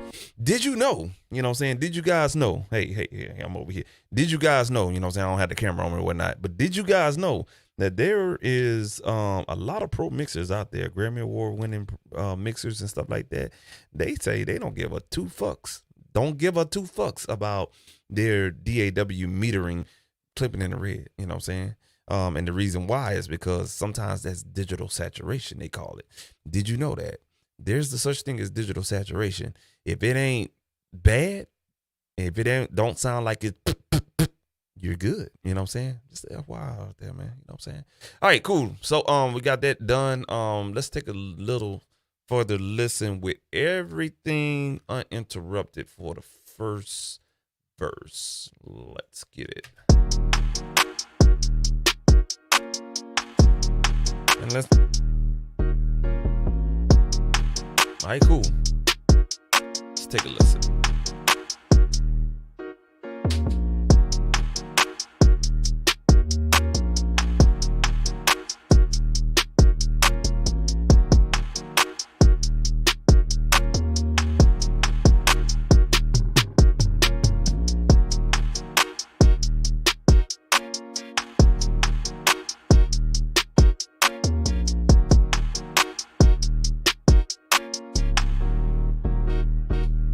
All right, cool. So what we're gonna have to do next is, seeing as how we use the hardware compressor here and also that EQ and stuff like that, I'm gonna go ahead and I'm gonna take a picture of, you know what I'm saying, my settings and stuff like that. All right. So what we're gonna have to do is, that way if I have to come back to this beat and make any changes, you know what I'm saying, I'll be able to do so. So let me get a quick little picture right here of just this section, because this is the stereo section that I was controlling. Everything else over here as far as if it was the dual mono setup. All right, so I'm gonna take a quick picture of my setup. I'm just worried about not the gate. I ain't worried about the gate. There we go. Bam, there it is. All right, and basically, yeah. And let me do another picture side view, because some of these knobs are weird. All right there, and another one. All right there. All right, cool. We are good to go. Now, what I'm going to do, I only use the compressor right here. Okay, so what I'm gonna have to do is, with anything hardware, you're gonna have to print it. So we're gonna have to run this whole track and print this bad boy. I know. I'm not gonna do that to y'all though. We're gonna keep it like this. I shouldn't have to use this compressor on anything. We're gonna go ahead and move over and see what this working with right here. So we got this, but we also have some guitar. So let's go to the hook right here in this hook, and let's talk about this section.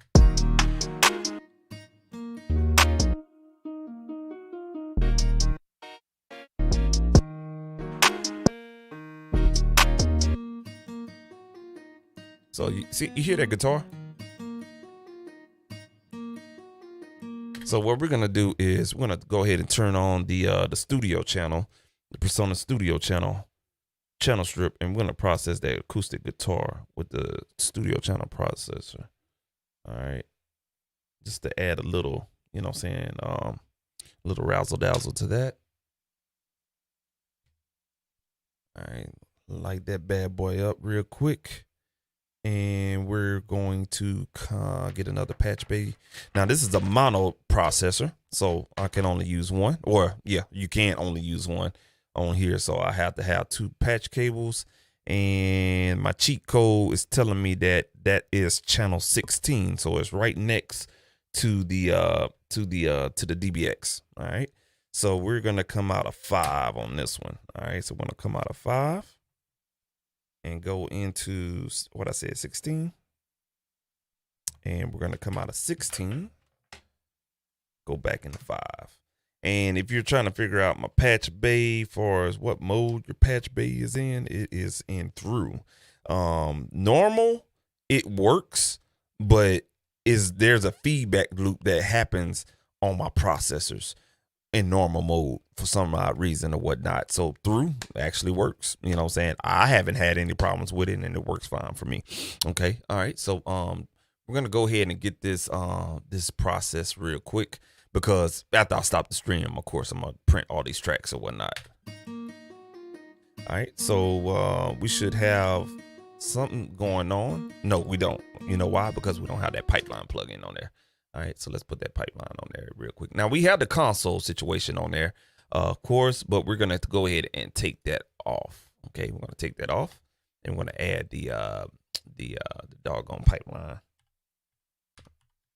All right, I'm gonna choose pipeline mono. All right, now pipeline mono has a different skin. So if you see a white pipeline, that's stereo. Okay, so we're gonna choose from what we got that patched in the number 5 output, sync up, and hit 5 again, sync it again. All right. Actually, let me turn on all the modules there real quick. And let me get a little output gain there. Let me drive it a little bit. Let's sync that one more time. There we go. All right, now they sing it. All right, now we got electricity. All right, there we go. All right, cool deal. So let's run that through there. All right, we got a little action going on the VU meter. And looks like I got everything at 12 o'clock position. We're gonna bypass the compressor and the EQ section. And everything look like it's a go for us in and out, so we're good. Let's give it a little Studio One drive on the tube.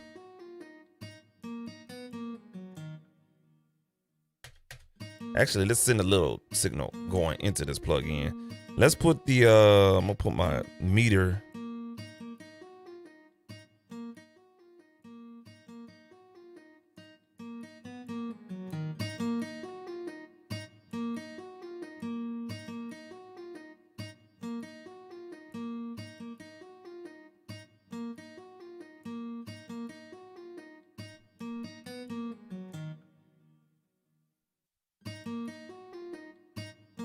All right, I got my tube driven at about, so I have my tube knob driven at about in between 2 to 3 o'clock. Now let me go ahead and try to compress this. You probably can't see the VU meter, so I'm not even gonna explain what I'm doing, but I'm gonna compress it a little bit. Let me set my ratio real quick.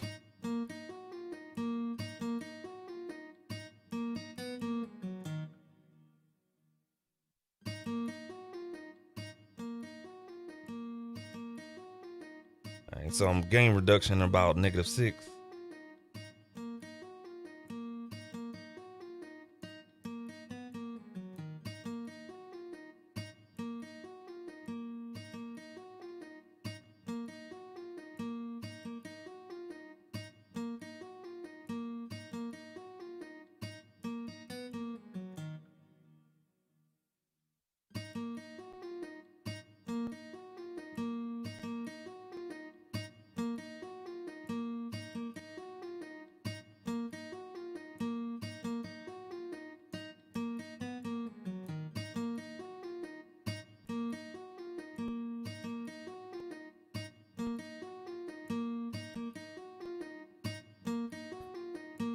All right, cool.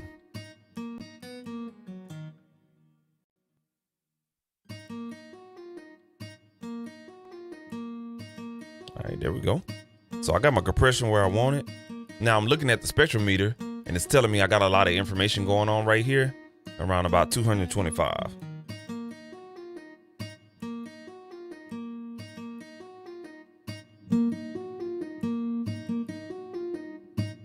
Actually got my frequency meter spot on.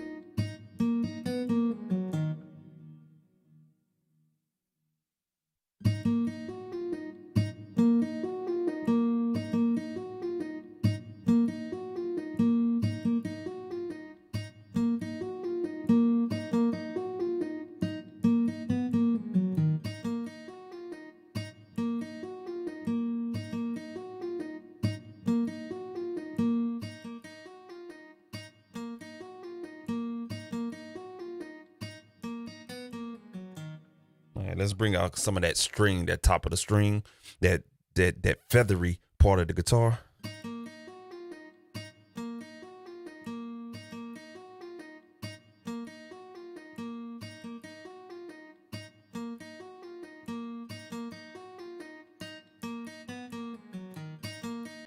That's the EQ bypass. Let's bring out a little bit of that mid-range.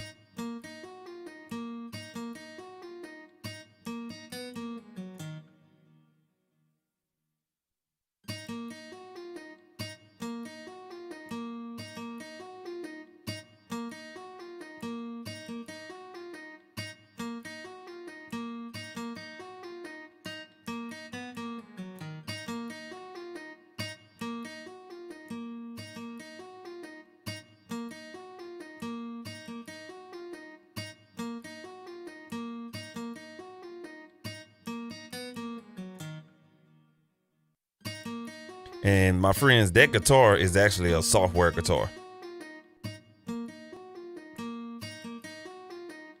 All right. And let me do a 80 hertz cut. All right. And let's bypass the plug-in altogether. So we got a gain stage where on the interface. Okay. So we're going to gain stage on the interface to match the DAW signal.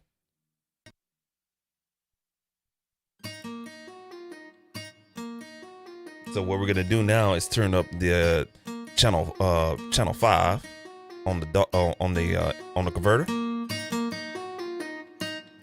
All right, and just so y'all can see what I'm doing for as my inputs and what I see, and if you want an accurate reading on your inputs, matter of fact, you have an input section here according to your interface and your IOs and how you have that set up. This is channel 5 right here. Oh, I'm sorry, wrong one. Channel 5 right here in orange, the first orange one. So, and I have everything color coded. So 3 and 4 is going to be purple. 5 and 6 is orange. 7 and 8 is blue. And that's it. Stuff like that.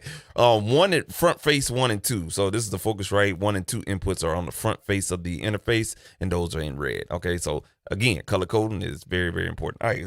Let's play that one more time and let's get a good healthy signal coming in 5.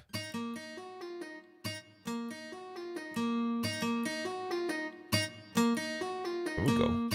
I like that right there.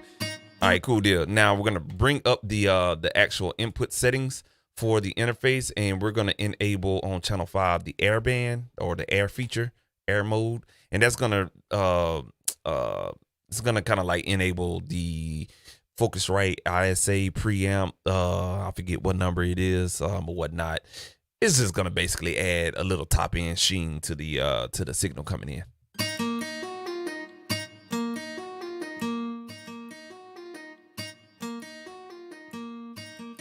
And I'm not noticing a noticeable difference. Oh, actually I am. It's right there on that string. So let me back off on the EQ. On the high end. Yeah, about right there. All right. Let's slam it one more. Let's slam that compressor. I think that compressor needs to be a little bit more.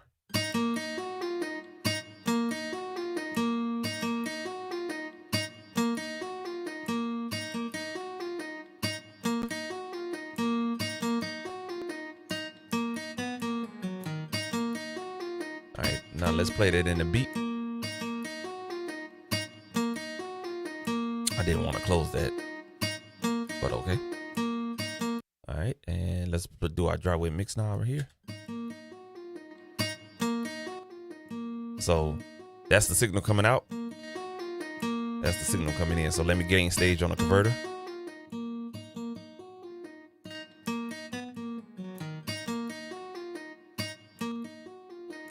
Yeah, there we go. I like that right there.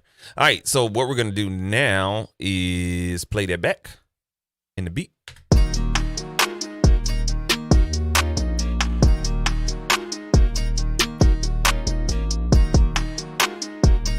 And now what I did was I gain stage my converter. That way now I could turn up either the fader, the signal coming in right here at the top, or my converter. You know what I'm saying? So I have like 3 points of gain staging I could do. That's why I tell people all the time, gain staging is a must, okay?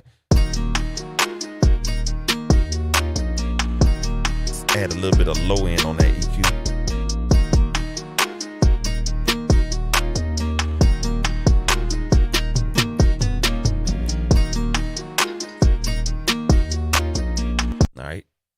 we're gonna do is we're gonna go ahead and smooth out that that guitar sound with the Latu emulation. So we're gonna just use the stock plugin Fat Channel, and we're just gonna choose the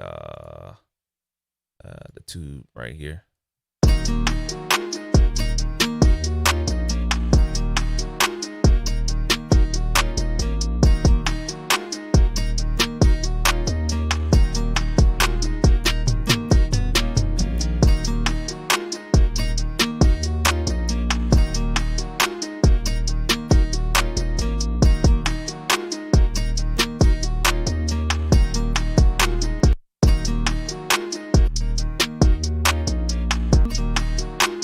All right, that's all the plugins off,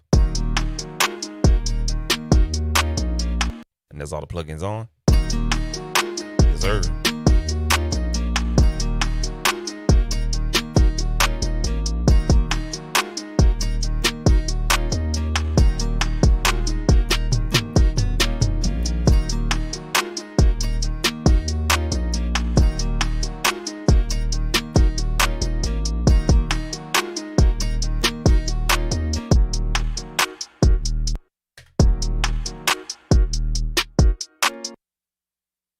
Let's go back here and play that right there.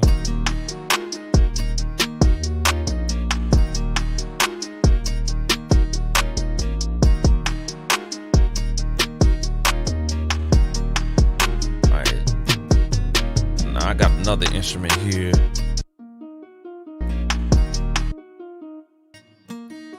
Let me go ahead and pan that to the right.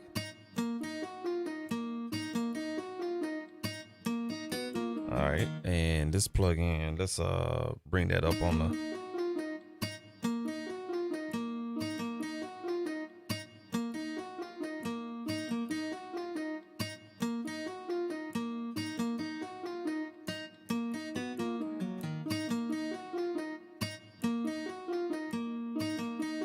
I'm gonna go ahead and that one sound that you're hearing.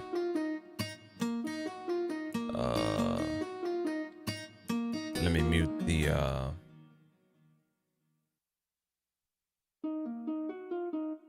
I'm gonna add a little bit of high end on this plugin.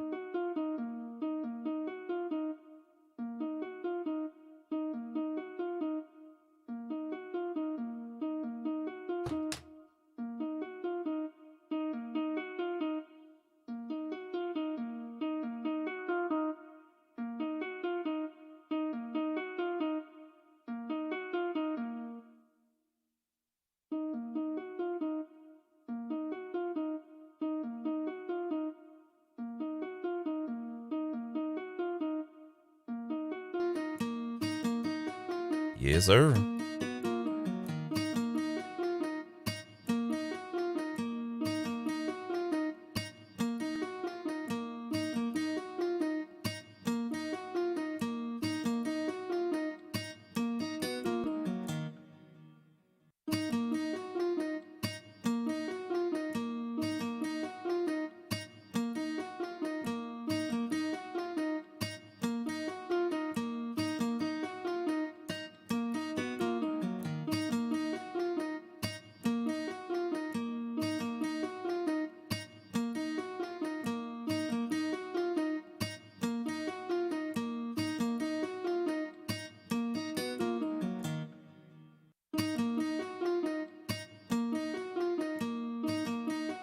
Yeah, I like that right there. All right, let's turn that one track down. Yep. I like that. That's beautiful.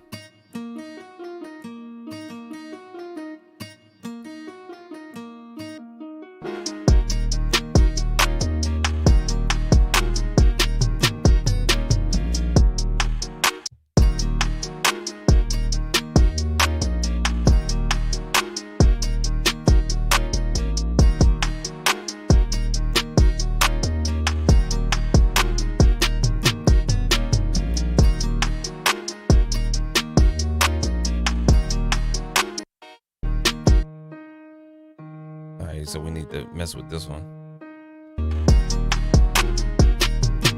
All right, right? And the reason why I wanted to put the Presonus Studio channel on that one is because it was the only acoustical sound and instrument in the beat. So, all right, the rest of this should be just straight up soft to console 1.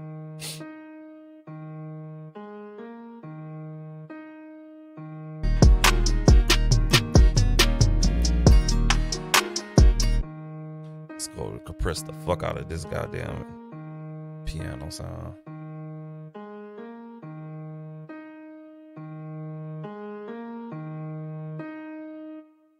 All right, let's bring that back. You heard the compression?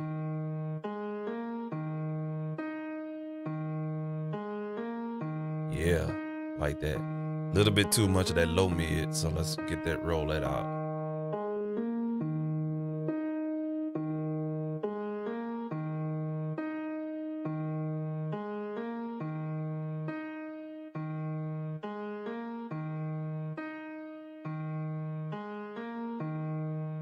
Yeah, I like that. I likes that. Right, let's gain stage a little bit.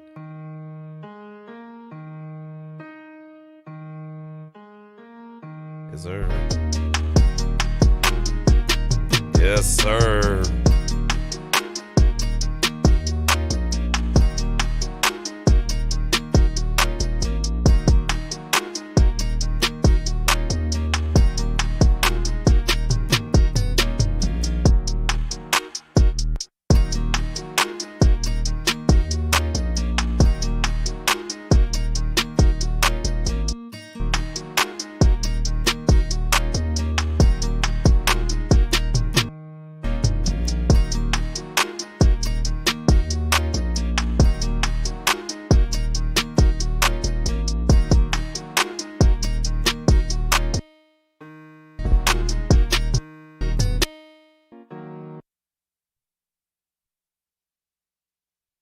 Let's put this.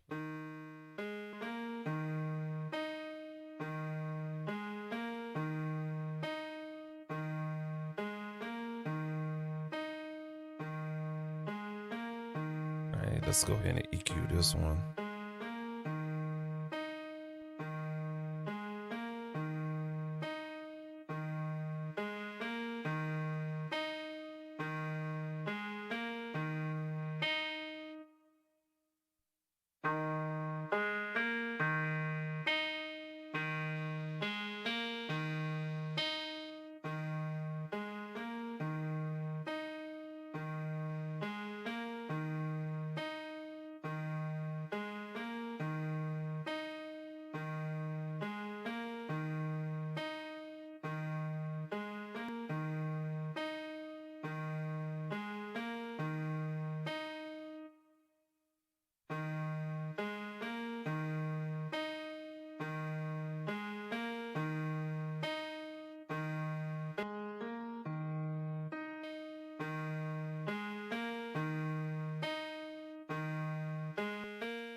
I want to draw the fuck out of that.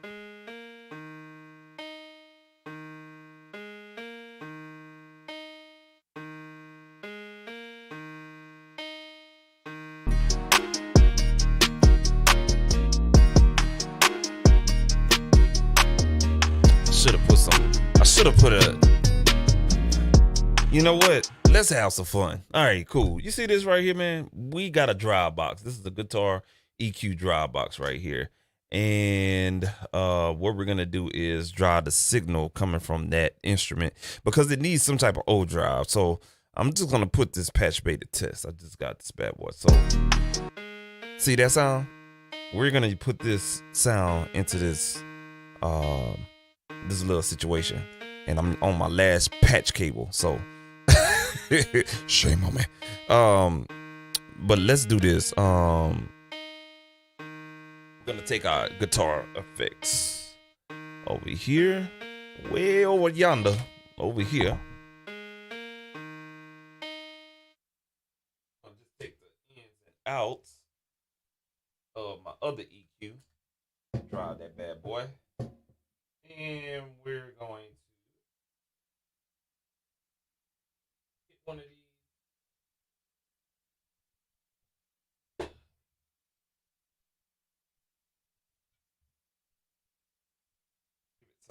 electricity.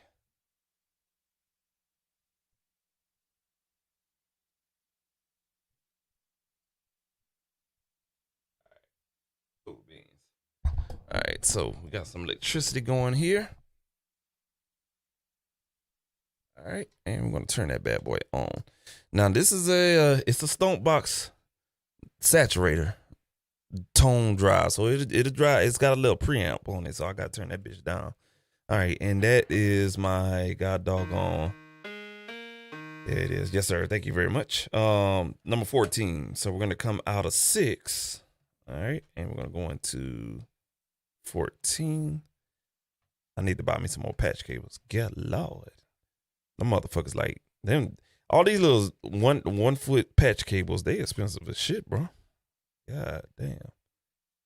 All right, hold on 1 second, y'all. I'm coming out in, and then out here, going back. All right, perfect. All right, let's go ahead and put a pipeline mono.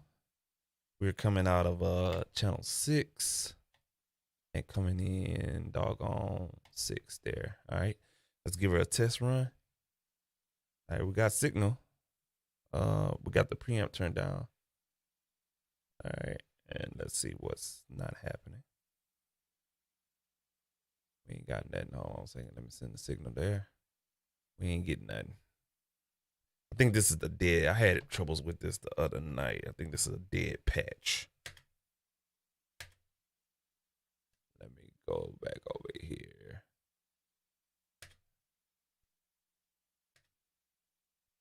We got a signal coming in.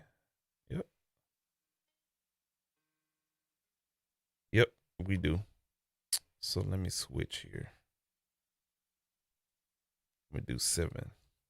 And watch that bitch work. Watch. Dead patch number 6. I'm gonna have to remember that. No? Hold on. We got something going on here. Hold on a second now. Let me find out. Yeah. Hold on. Let me do this. Let me do this one more time here. All right. We're coming out of 6. We're gonna go into. Oh, I had it in the wrong one. Jackass.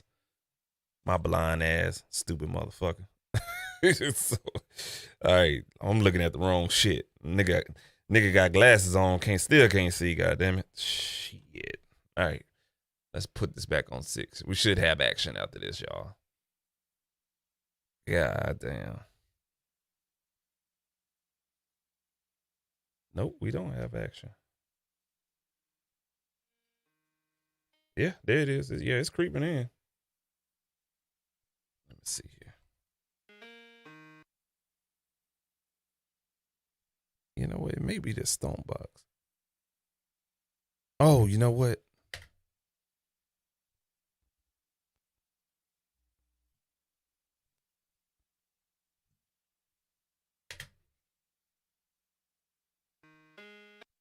We're gonna give it.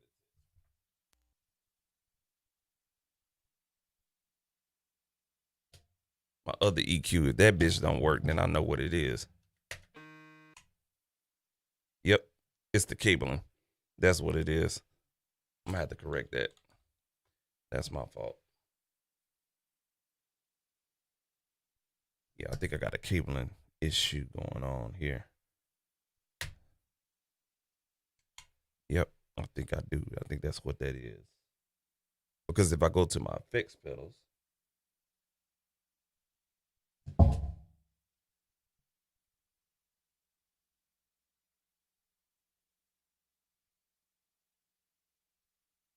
I'm gonna put a phaser. Now this is an effects pedal way over here. I'm gonna put a phaser on this effects pedal and watch it probably works. Let's see here. Yep. I told y'all it was the cabling. Yeah. It's exactly what it is. It's the cabling. I gotta check those wires. I think I got them upside down. Yep. That's exactly what it is. Oh, you know what?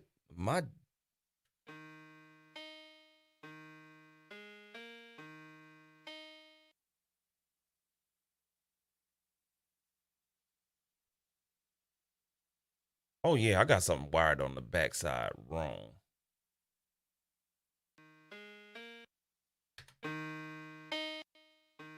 Yep.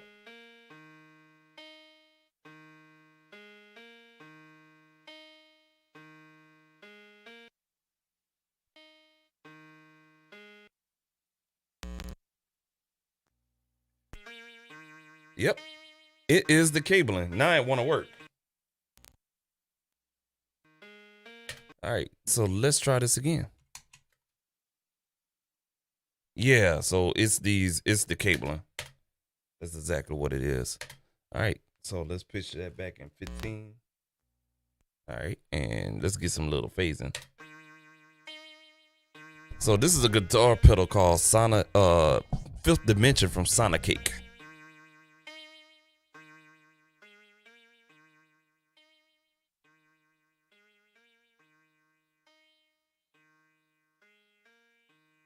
That's all right, because I could dig this too.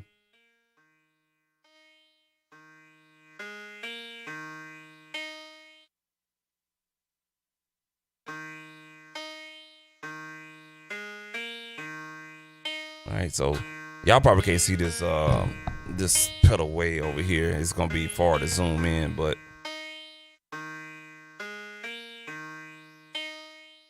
put like a little phaser sound to it.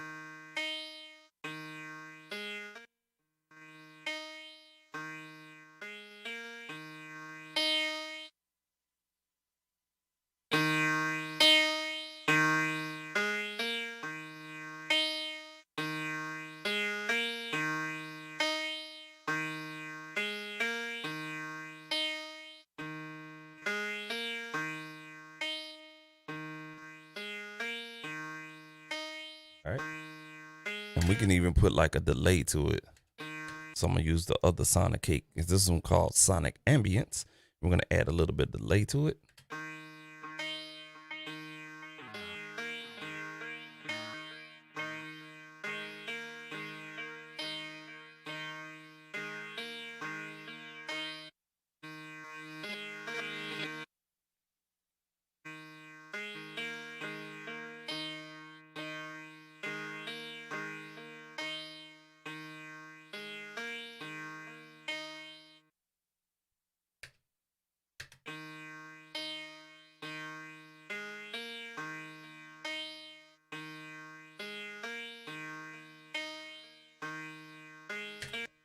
You know, that may be a little bit overkill, but let's see how it sounds in the mix.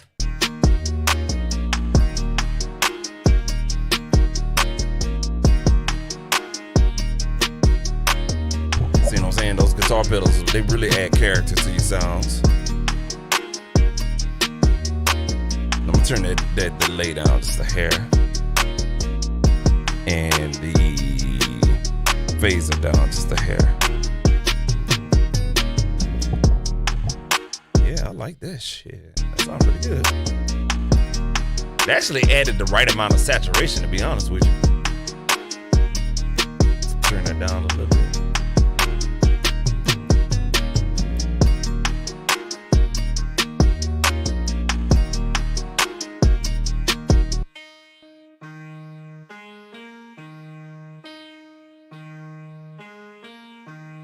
All right, to make up for it's like it's a stereo signal and we have it pan to the left, so we're gonna get a binaural pan plug in and we're gonna make up the composition loss on the right side of that signal.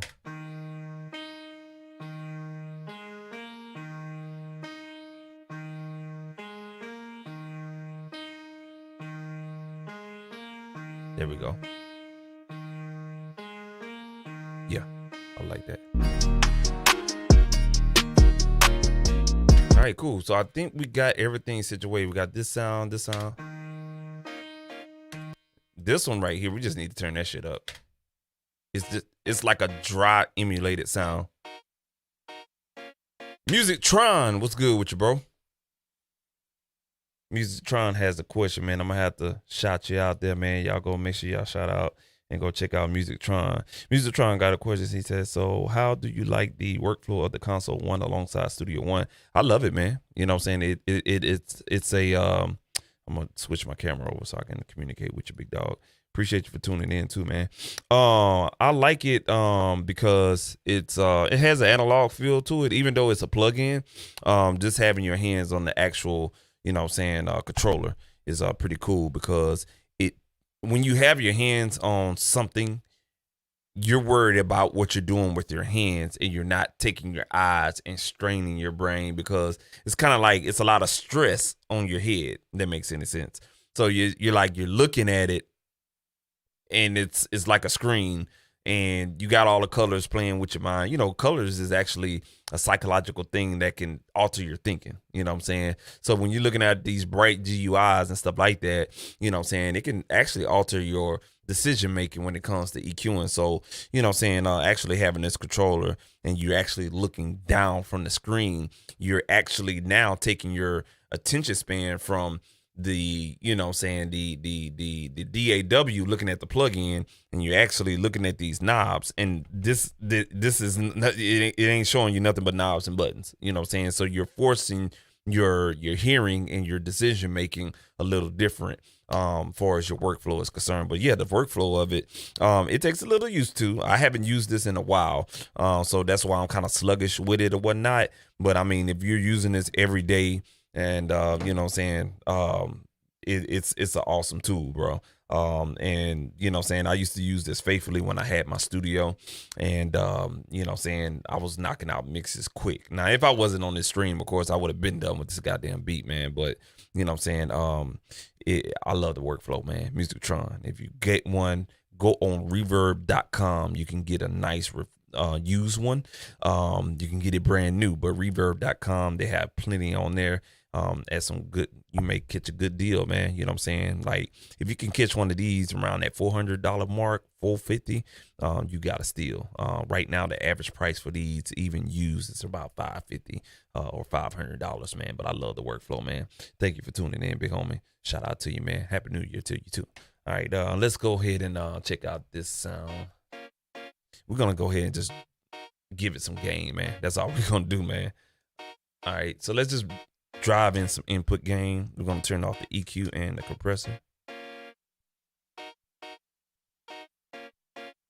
That compressor is just adding character, so we're just going to leave that on there. We're going to drive the saturation knob a little bit.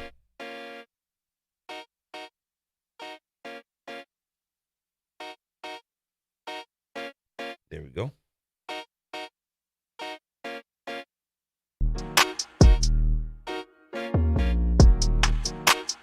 Yep, right where I'm on it.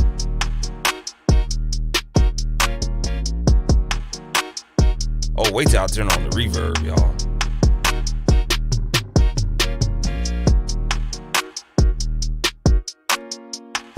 Yeah, let's bring that back one more time. Let's mix it in.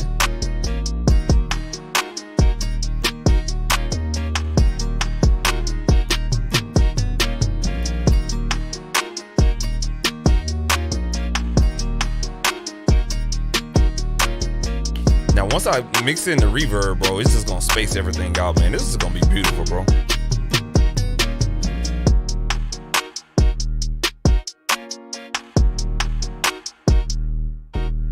Yeah. All right, so we got that sound right there. Let's bring it back to normal mode. Where we at? All right.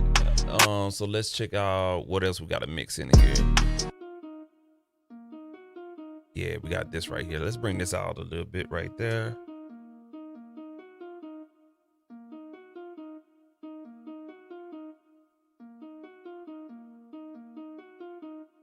Oh, shit. I'm fucking up the wrong shit, goddamn it. Son of a bitch.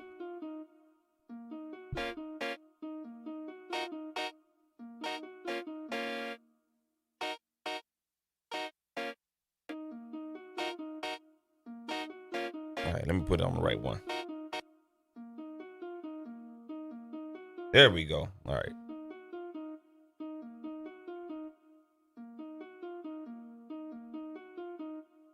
Oh, it's already mixed down. Oh shit, we good.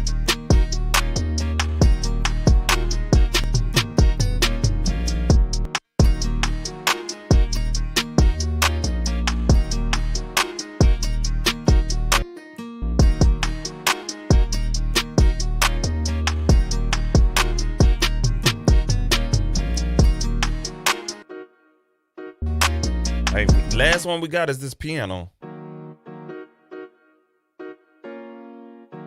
So I like that sound where it's at. We just need to clean it up with some EQ and drive it. So we're gonna add a little saturation drive.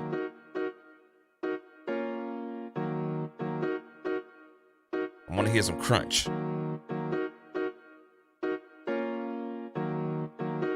right, now I'm gonna go to the EQ. Take some of that nasty low mid out.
May have to compress it just a little bit. 2-to-1 ratio.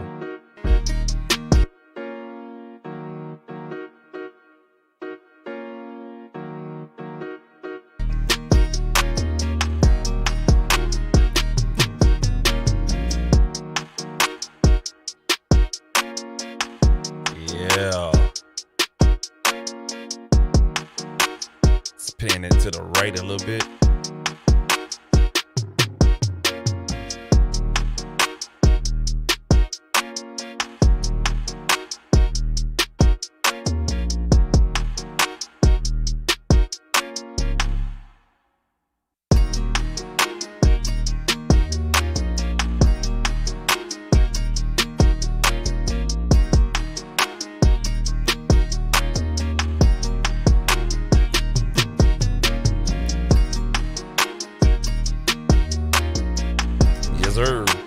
All right, so what we're gonna do now is just go ahead and take we're gonna take this bad boy here, the melodic instruments, and we're gonna put a bus on that. All right, and we're not gonna do no more than use a fat channel and really tame the peaks on that. So we're just gonna grab one of these. Let's go ahead and just grab a brick comp. And we're not gonna even try to compress this as much and stuff like that. So let me go ahead and solo this because I really want to check out where the low end is because I don't want to compress the low end. All right, so let's expand that a little bit right here, and let's run it back to the melodic bus, and we're just gonna put melodics. All right, we're gonna put melodics right there.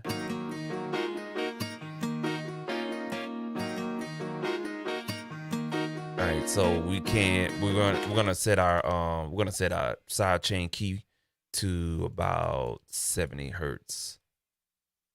All right, because that's what the data was giving us right here.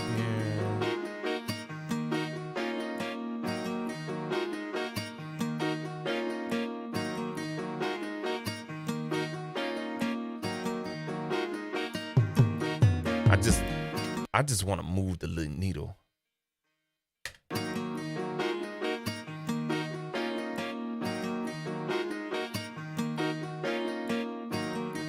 That's my glue right there.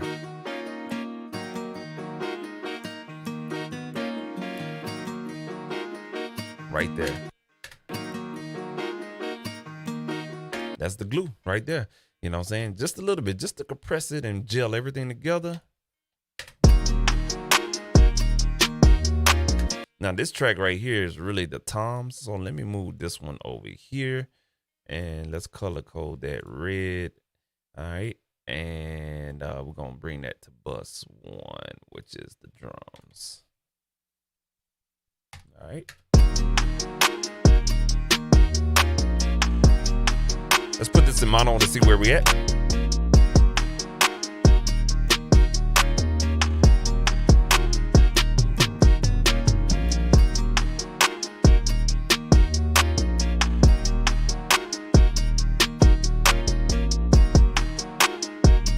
All right, so let's use a built-in EQ. We just need just a digital EQ. That's fine.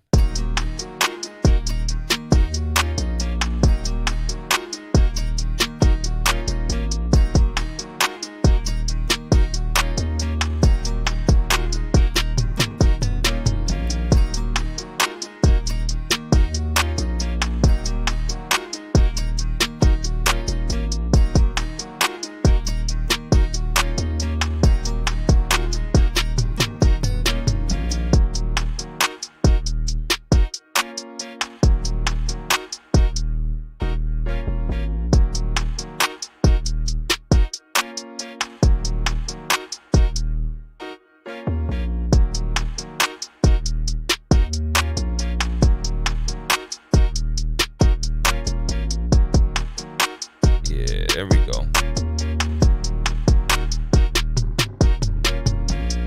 Yeah. All right, now let's get these toms rolling, and that's the last element of this mix right here, man. And we'll go ahead and add the reverb, and that's a wrap, man. We are finito. All right, let's check this out. Let's go ahead and get a loop on this toms right here. All right, and let's get a loop real quick.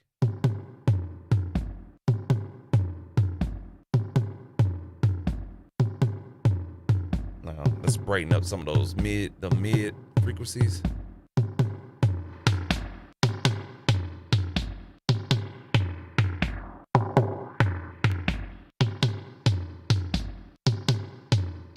So I'm looking at I'm EQing frequency sweeper, trying to find the beater of the toms.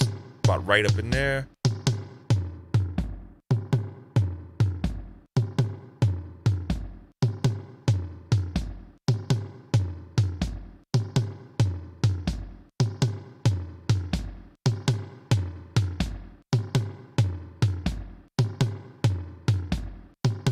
Now check this out, y'all. I'm about to switch it up on y'all. I'm gonna switch compressors, and I am going to bring up let me use a 4000E compressor.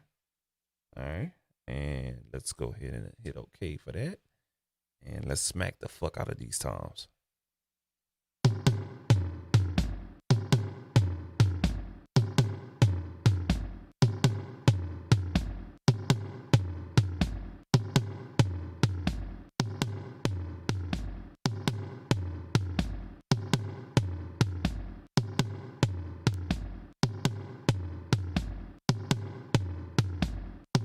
All right, now let's make up the gain.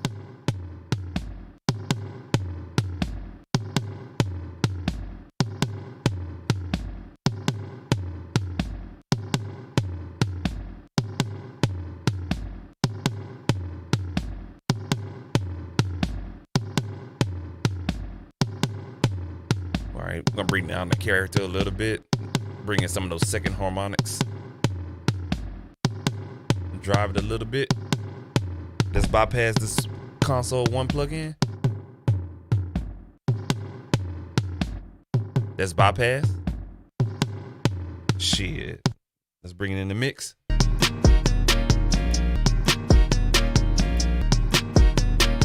Yeah. Sounds goddamn good. Let's bring it right here and turn off that loop.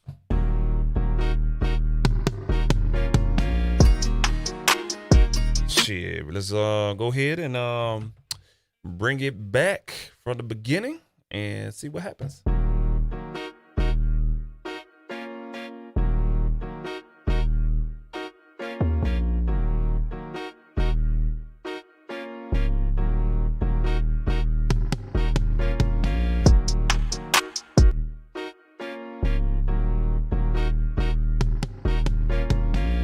All right, so that high mid frequency is obviously it's a little too frill, so we're gonna bring it down just a little bit.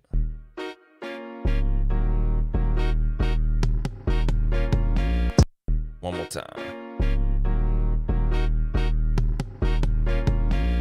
Actually, I like it frilled, but it's bringing it out. So I'm gonna back off on that compression just a little bit.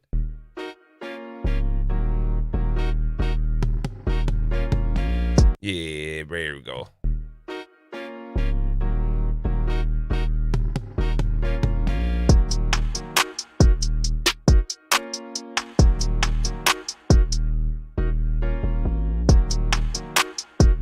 right, cool.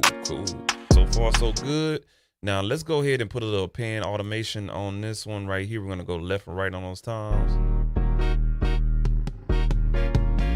Oh, it actually doesn't sound good. It does not sound good.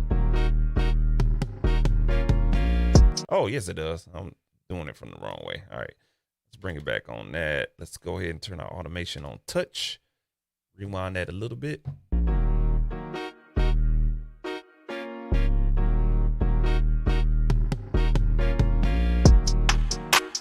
All right, cool deal. We did that. And let's go ahead and put that on read.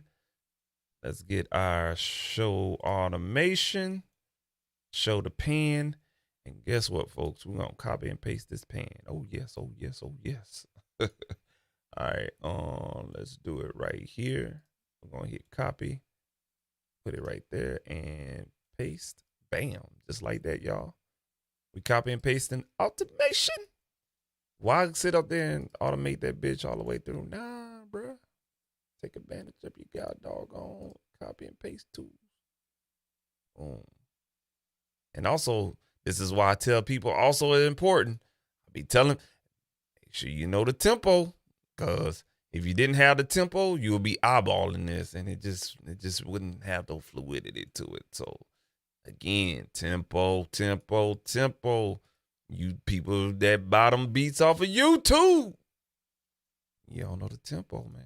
You're gonna get fucked off in your mix. I'm telling y'all, man. All right, here we go.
Bit of highs and like piano. I had to put it in mono.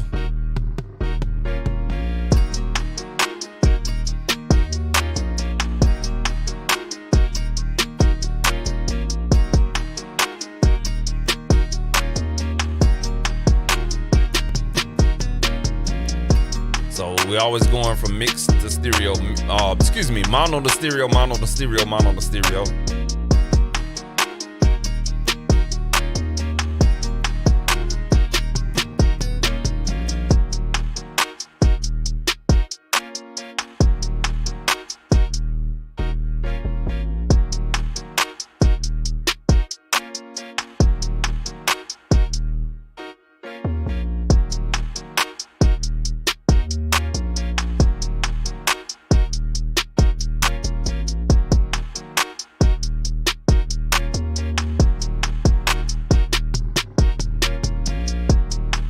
Now I can't add a reverb on here, but so what we're gonna do now is do the final stages. I'm gonna take pictures of my settings and stuff like that, and let's go ahead and get that on that camera real quick. So what we got going on is pictures of the Sonic cake or whatever and stuff like that for the doggone that one sound. Where that bitch at? That weird ass motherfucking sound. Here it is right here. All right. I don't know what I did with that sound, what it do, how I do, or whatever. But where that hoe at, man? Oh, here it is. Oh, it's in the hook. You know what I'm saying? So we got that sound right there. But if we're printing and stuff like that, it really don't matter because we're gonna keep the original sound anyway. But we're gonna take a picture of it anyway. All right, so that's that one right there. All right, let's go ahead and take a picture of those settings.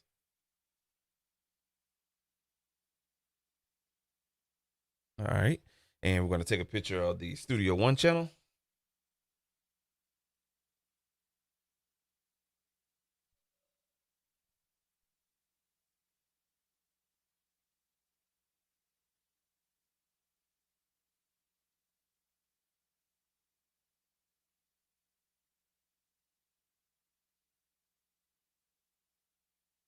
All right, bet. So we got pictures of that as well. Let me double check, make sure these are high res.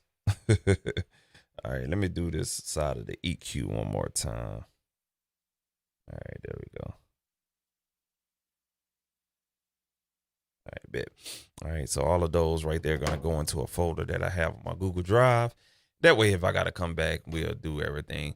All right, so I ran out of patch cables to do my hardware reverb. So I don't think this beat needs some reverb. I don't know. I don't think so.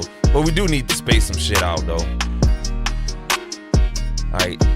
So the next thing we're gonna do is make sure we got our gain staging straight and everything like that. So let's go take a look at our music bus. Right now we slapping, you know what I'm saying? But we still got a lot of headroom on our sub mix, which is awesome, you know what I'm saying? We're sitting right where we need to be at. And I'm on still banging on screw. ESG, ocean of funk, you know I'm sliding through. I'm a Creole nigga, make me D-boy nigga. I ain't scared of nothing, boy. Put a peephole in ya. The judge in the backpack, I'm loving the fast stacks. And records stay high cause he's smoking the big back. I'm wood grain gripping while I'm breaking your bitch. And I'm G10 spinning, tipping in that big lag. The way I spit my shit, best believe it. All right, cool. So the vocals is sitting right where I needed to be at because the vocals were louder than the beat. We Gucci. So where I'm trying to think where we at right now. Oh yeah, let's do some mix bus processing here. So basically on the music bus, we just need to make that bitch sound good, man. So we don't need any more compression on it. So what we're gonna do is get this thing called Sugar. We're gonna get this thing called Sugar, and we're gonna put it on there and just kind of make the beat a little bit more lively. All right, let's start it out at the beginning.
So you see the difference? Like this plugin just really, I mean, the beat just sound like bleh.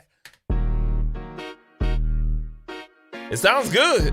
But when you put this back, you put some sugar on it. The sugar sound pretty good, man.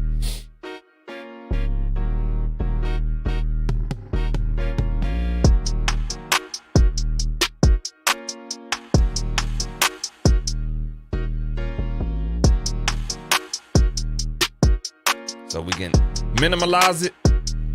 So this wet inject is almost like a VCA fader, you know what I'm saying, for the frequencies and everything like that.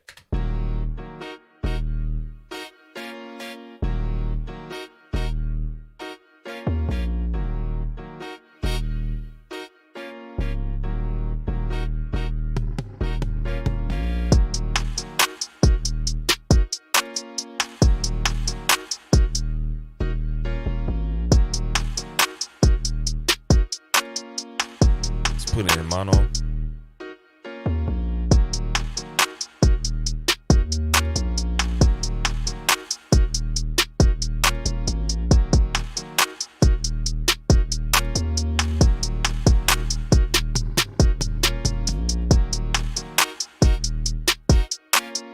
gonna turn that one hi-hat down because it's screaming.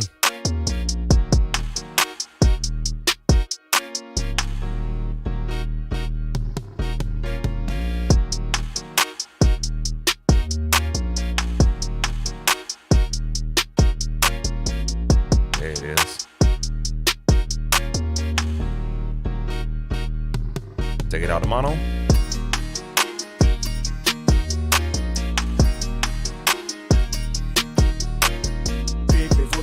I fold and I rip through your bitch so you know that I'm chosen. Pull out the lag on G10s and your old record money, I'm a G10 fan. Ain't another nigga that can do a lag wreck. You can't keep your eyes. All right, so that's some obviously we have to fix later on. I don't think we have time to fix it, but we got the beat done and everything like that. I don't even think I'm gonna add any reverb to it. I think we're good where we at.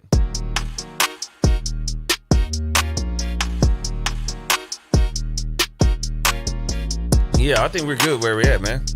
All right, cool deal. The last thing we're gonna do, I'm gonna show you guys how to print. All right.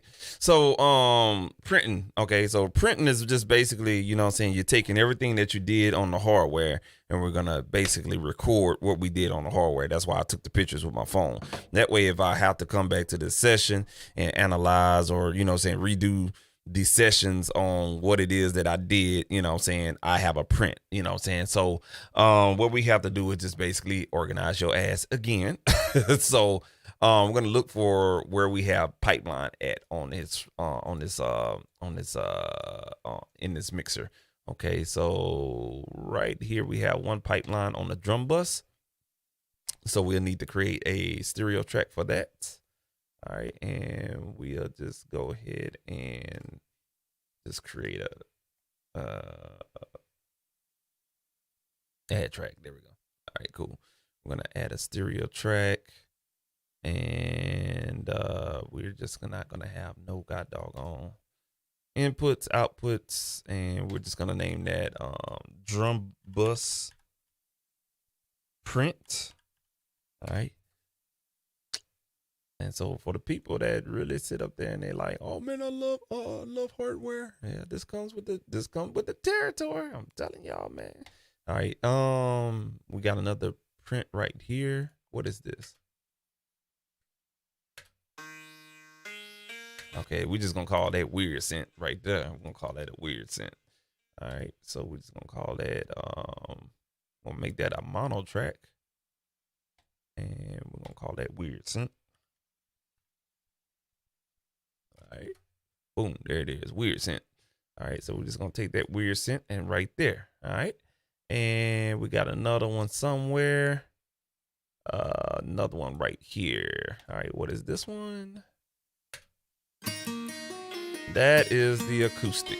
All right, so we just go there, we're gonna create another track and we're gonna call that acoustic.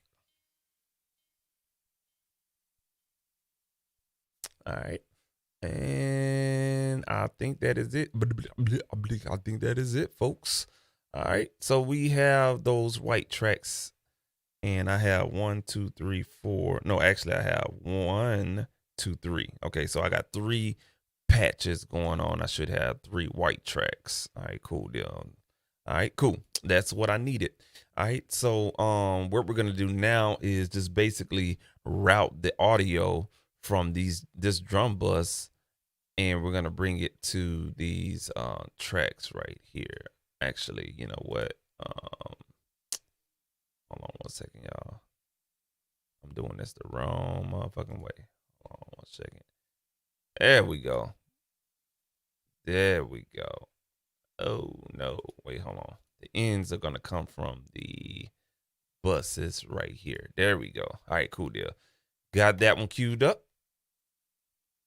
All right, we're gonna record that one. We're not gonna monitor it, okay?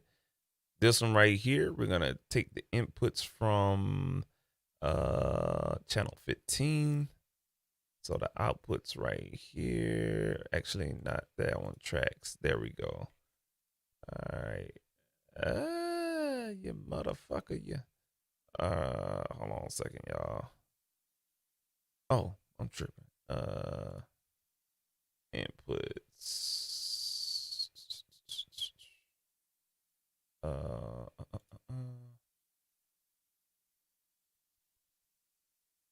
Let's see here. I'm trying to find that output for that one right there. It's not showing for some reason. Uh-oh. We may have to. I got it. Let's bring it up to. There we go. All right.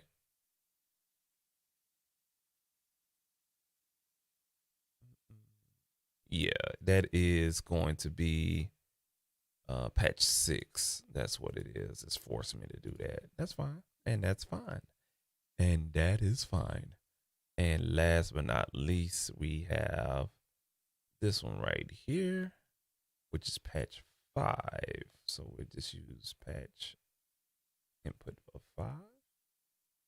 And believe, that is all, folks. All right, cool deal. So I think we got everything patched in correctly. Let me go back to the drums. I think I got that one wrong. Oh, you know what? No, I don't. I can utilize it just like that. Yes, sir. All right, let's go ahead and get out of the mixer view. And we should be able to see all our white tracks be printed out. So let's go ahead and record arm of those. And record arm of that one. And let's go from the beginning. Let's record this whole bitch and see what happens.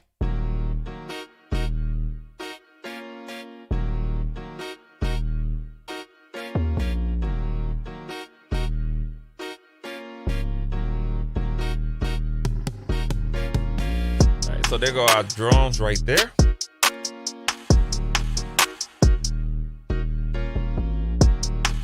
And our 2 other blue tracks that are recording is gonna come in the hook. Okay, so those are hook instruments. Now I don't have to record there, but I gotta record the drum, so it's like knocking out 2 birds with 1 stone, okay? So this right here is all about analog outboard gear. So there's a lot of people be talking that analog outboard gear shit. This is what you gotta do. You know what I'm saying? There's no way around it. So be prepared to listen. I hope y'all making short songs out there. Fuck that 5-minute shit, you know what I'm saying? Nah, I'm just fucking with y'all. All right. So our other 2 tracks underneath should be coming up right here. Right in this little section.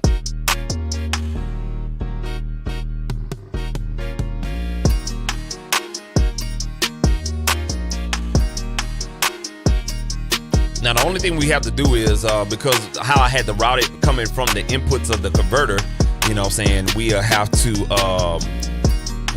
basically drag over the plugins that we use behind or before the doggone pipeline. But we should be good either way, you know what I'm saying?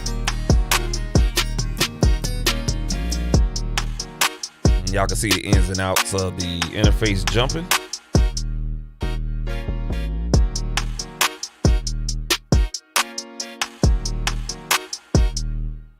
Now that red that you're seeing is actually the drums. It's hitting the converters pretty hard, but it sounds good though. I have to say that. Very natural, nothing brutal. I like it.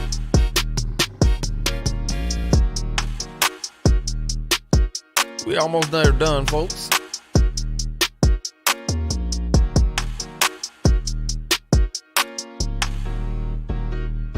Now, if you wanted to, I can come in here and make changes while we're recording. So if you want to come in here and do like a filter sweep on some of these sounds or whatever the case may be, if I had like the drums on the EQ, I could do like a filter sweep. You know what I'm saying? Something like that. But you know, I don't have an EQ on the drums.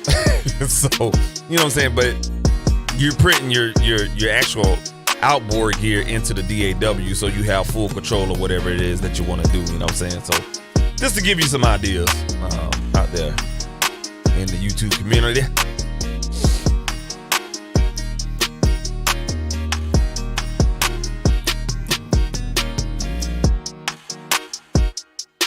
All right, and that is it for these two at the bottom, but we're just gonna record those drums out. Make sure you never have a loop on, otherwise you'll be re-recording over your perfect takes and everything like that.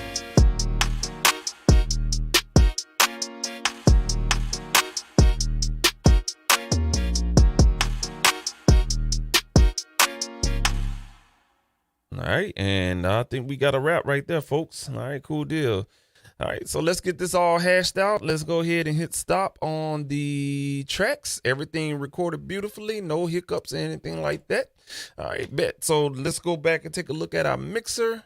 All right, and we got that Better Maker plugin on there. All right, when we play this back, check this out. And this is what I was talking about. We may have to drag that plugin over. All right, so we got, let's say for instance, all of the drums playing right here. All right, let's go ahead and do that really quick. All right, so what we're gonna do is go ahead and we're gonna mute that, and we're gonna mute the pipeline. Actually, we're gonna keep the pipe. No, actually, what we're gonna do is, yeah, this is muted pipeline. That's the drums by itself, y'all. Check this out. Actually, we just solo the drum bus.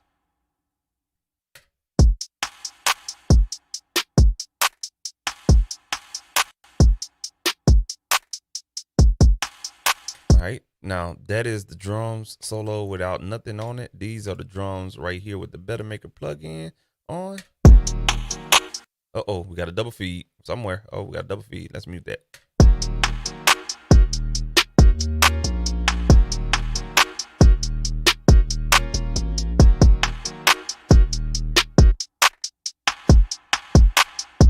So all those drums that we got playing, we just go ahead and mute all of that, man, because we don't need it. And we can also reserve what we got. So we can just turn off all these plugins and mute all of those because we got a mixed down version of it, all right? That's how we save on PC resources there, folks, all right? And that bitch hitting hard, too.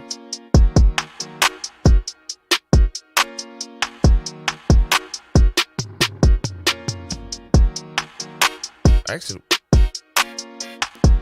we don't need the Better Maker on there. Sorry about that. We don't need the Better Maker on the recorded part. I am tripping. All right, so let's go back and turn on all the plugins again. We're gonna mute that recorded part right there. Unmute that, and here's the drums.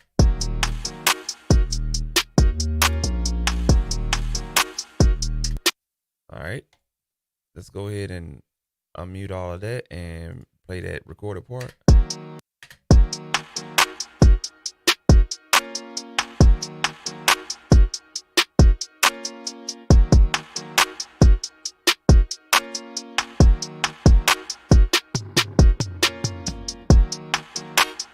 All right, and mute that and come back and play that again right here and turn on all the plugins.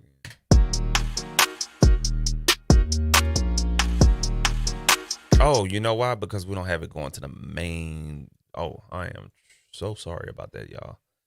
I didn't even route that correctly. There we go. All right. All right, bet. Now it makes all goddamn sense now.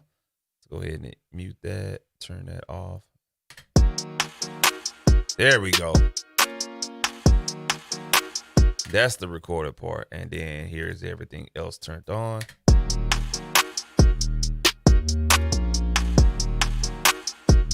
And turn that off.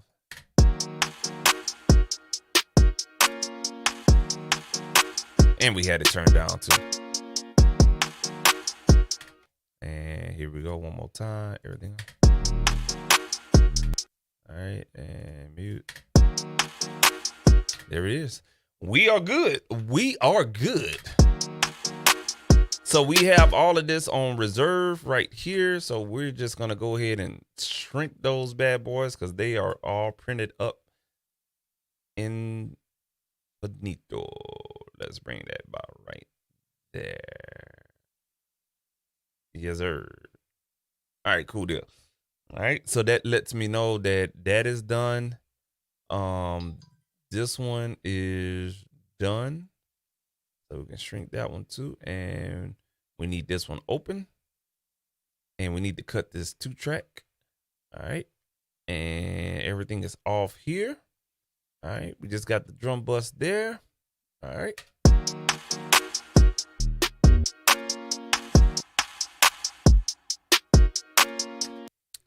Cool. I think we are good. We are good. All right. And what we also...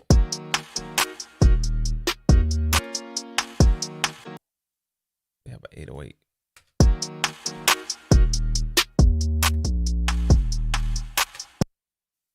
Yeah, the 808 is... yeah, let's turn that 808.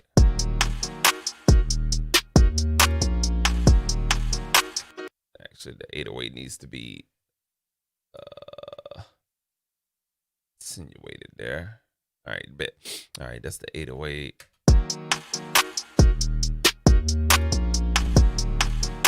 All right, and the other ones here, we can just go ahead and turn that off and mute that one.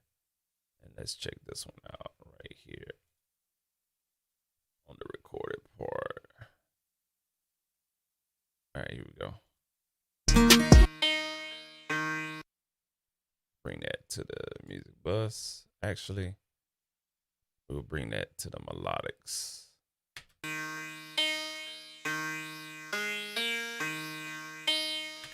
All right, that's that one. And we'll turn this plugin on, double check, make sure we're good.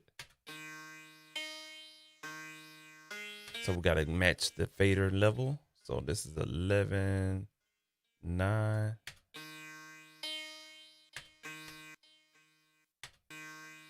Yep, we're good right there. Cool. Another one bites the dust. All right. And last but not least, we'll check this one. And let's go ahead and unsolo that one. And we'll go ahead and route this one to the melodics and also put that one down to match that other fader. And we are good to go, folks. All right, there we go. All right, and we're gonna go ahead and mute this one and play this one.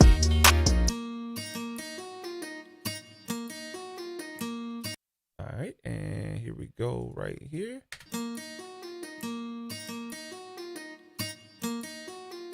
And then we got to match. I just got to match the panning on this one. We good to go.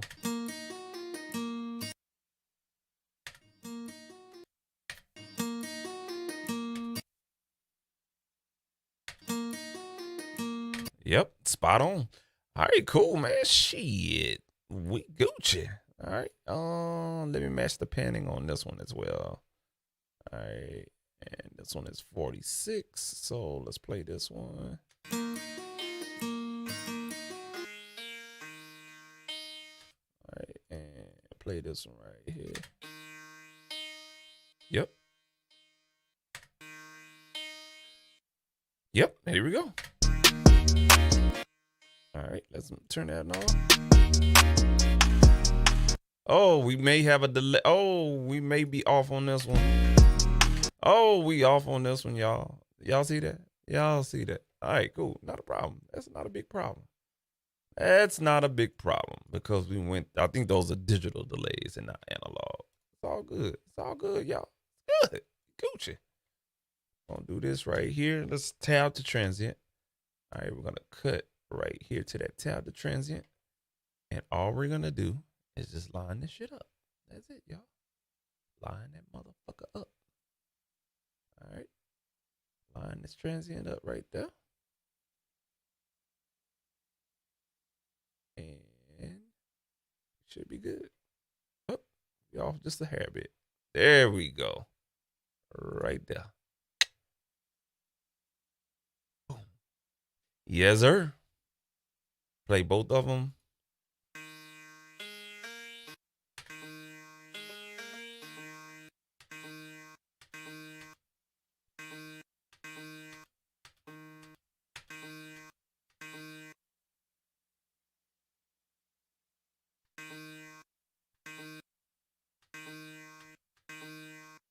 Oh, we double feeding. We're double feeding. We're double feeding.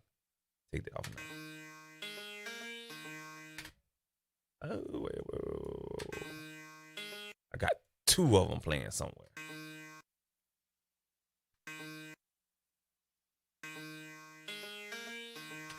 Yeah. That's what we got going on right there. Yeah.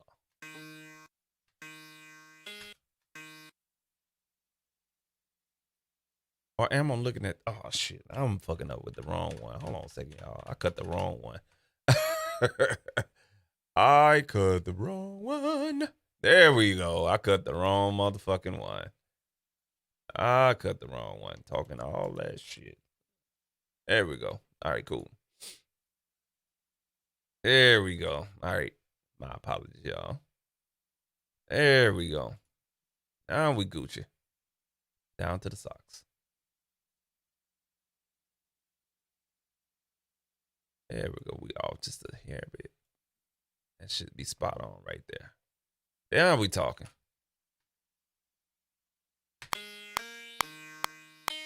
Yeah. All right. Now that feels better.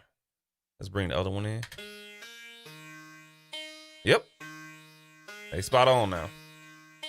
That's what it was, y'all. That's my fault. My motherfucking fault. Old goofy ass nigga. All right, there we go.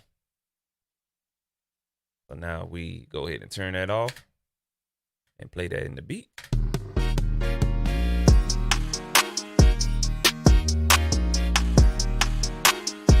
And we may be off on the acoustic as well. Let's just double check that real quick. Yeah, we off. Yeah. So what we're gonna do is just bring that back right there. That acoustic. And my interface, these Focusrite interface, they cause so much delay. FYI. All right, there we go. And yep, that's it. All right, cool deal. Now, because this was a stereo track and we used a mono processor, I'm gonna have to put like a stereo maker situation on there. So the BX stereo maker, we're gonna use that. Oh shit, I ain't want that bullshit on there. Take your ass off.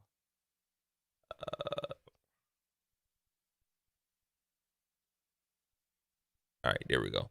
So this stereo maker right here is just gonna basically take this stereo track we have, and so this is the original stereo track. See how that's stereo, but we got a mono. So we're just gonna change that and make that a stereo track. All right. And so let's go ahead and find a preset dealing with like an acoustic guitar. And there ain't one. So let's just make our own. We're just gonna choose rock guitar. And let me go ahead and bypass that. Let me look at my frequency and see where the cutoff for the bass is, the bass frequency. All right, there we go. And let's go back to that track. And do this right here. We got a bass cutoff at 80. So our mono signal is going to be right here at 80.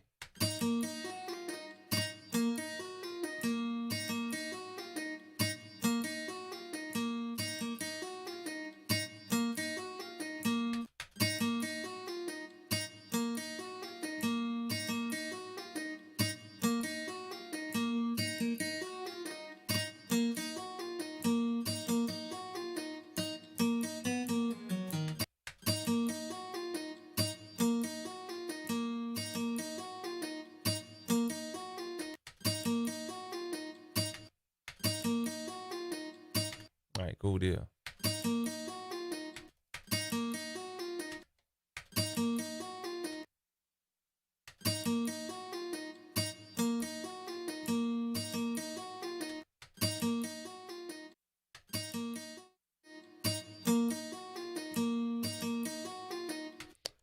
Cool deal. And what we're gonna do is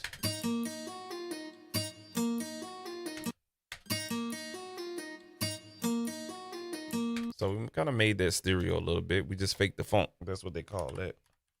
Then we're gonna use this other thing called upmix. All right, and we're gonna put that on the back of that.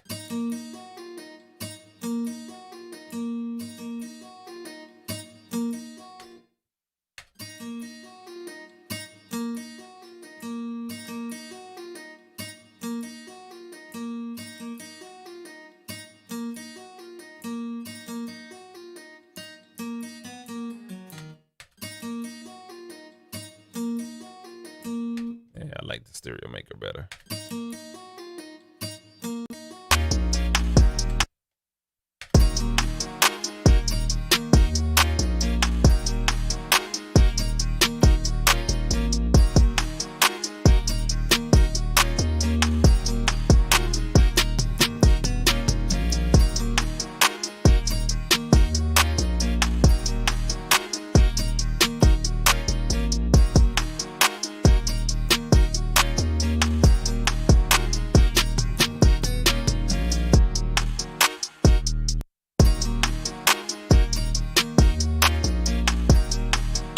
Boy, somebody talking bad about me late like this right here. Man, my eye is jumping. Who talking bad about, man? God bless you. All right, cool, man. All right, so we got everything squared away with the recording. I just need to check the drums, but I think the drums sound spot on, to be honest with you. And yes, they do. They actually off a little bit, but I can't really tell.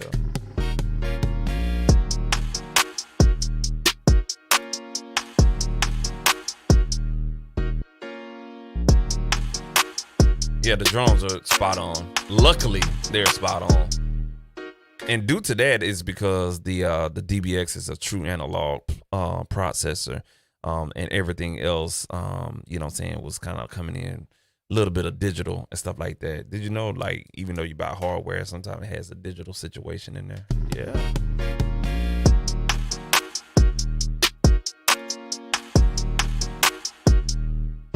So we good. Like how everything is rolling. All right, cool.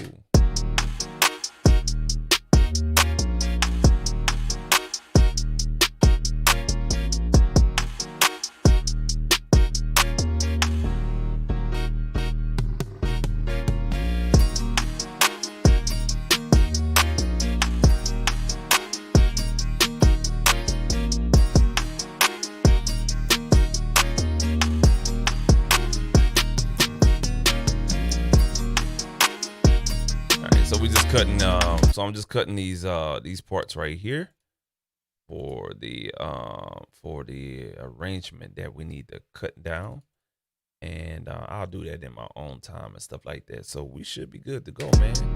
We got everything mixed down the way we want, without a problem, and yeah, I'm digging this.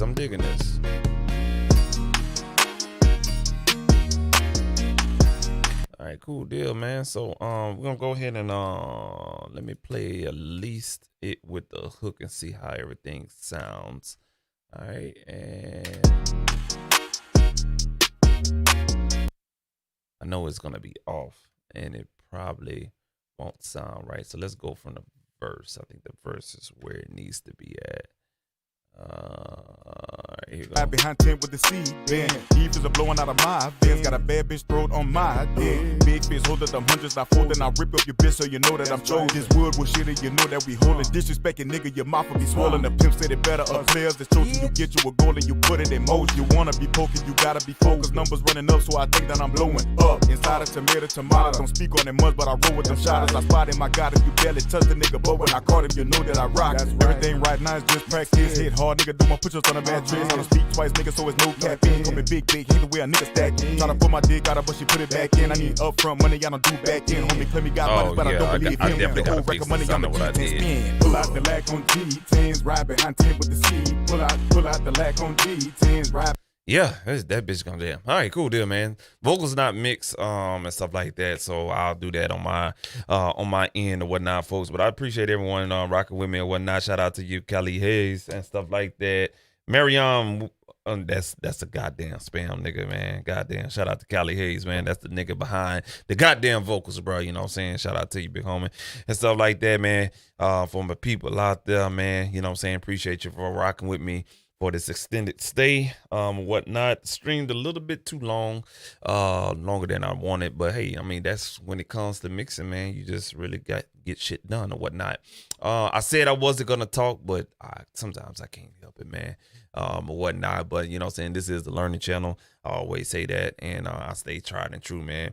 If you need projects done, man, you know what I'm saying? If you're out there needing projects mixed, mastered, you know what I'm saying? You want to learn how to mix, you know what I'm saying? Feel free to go in the description and you will see a link for Fiverr.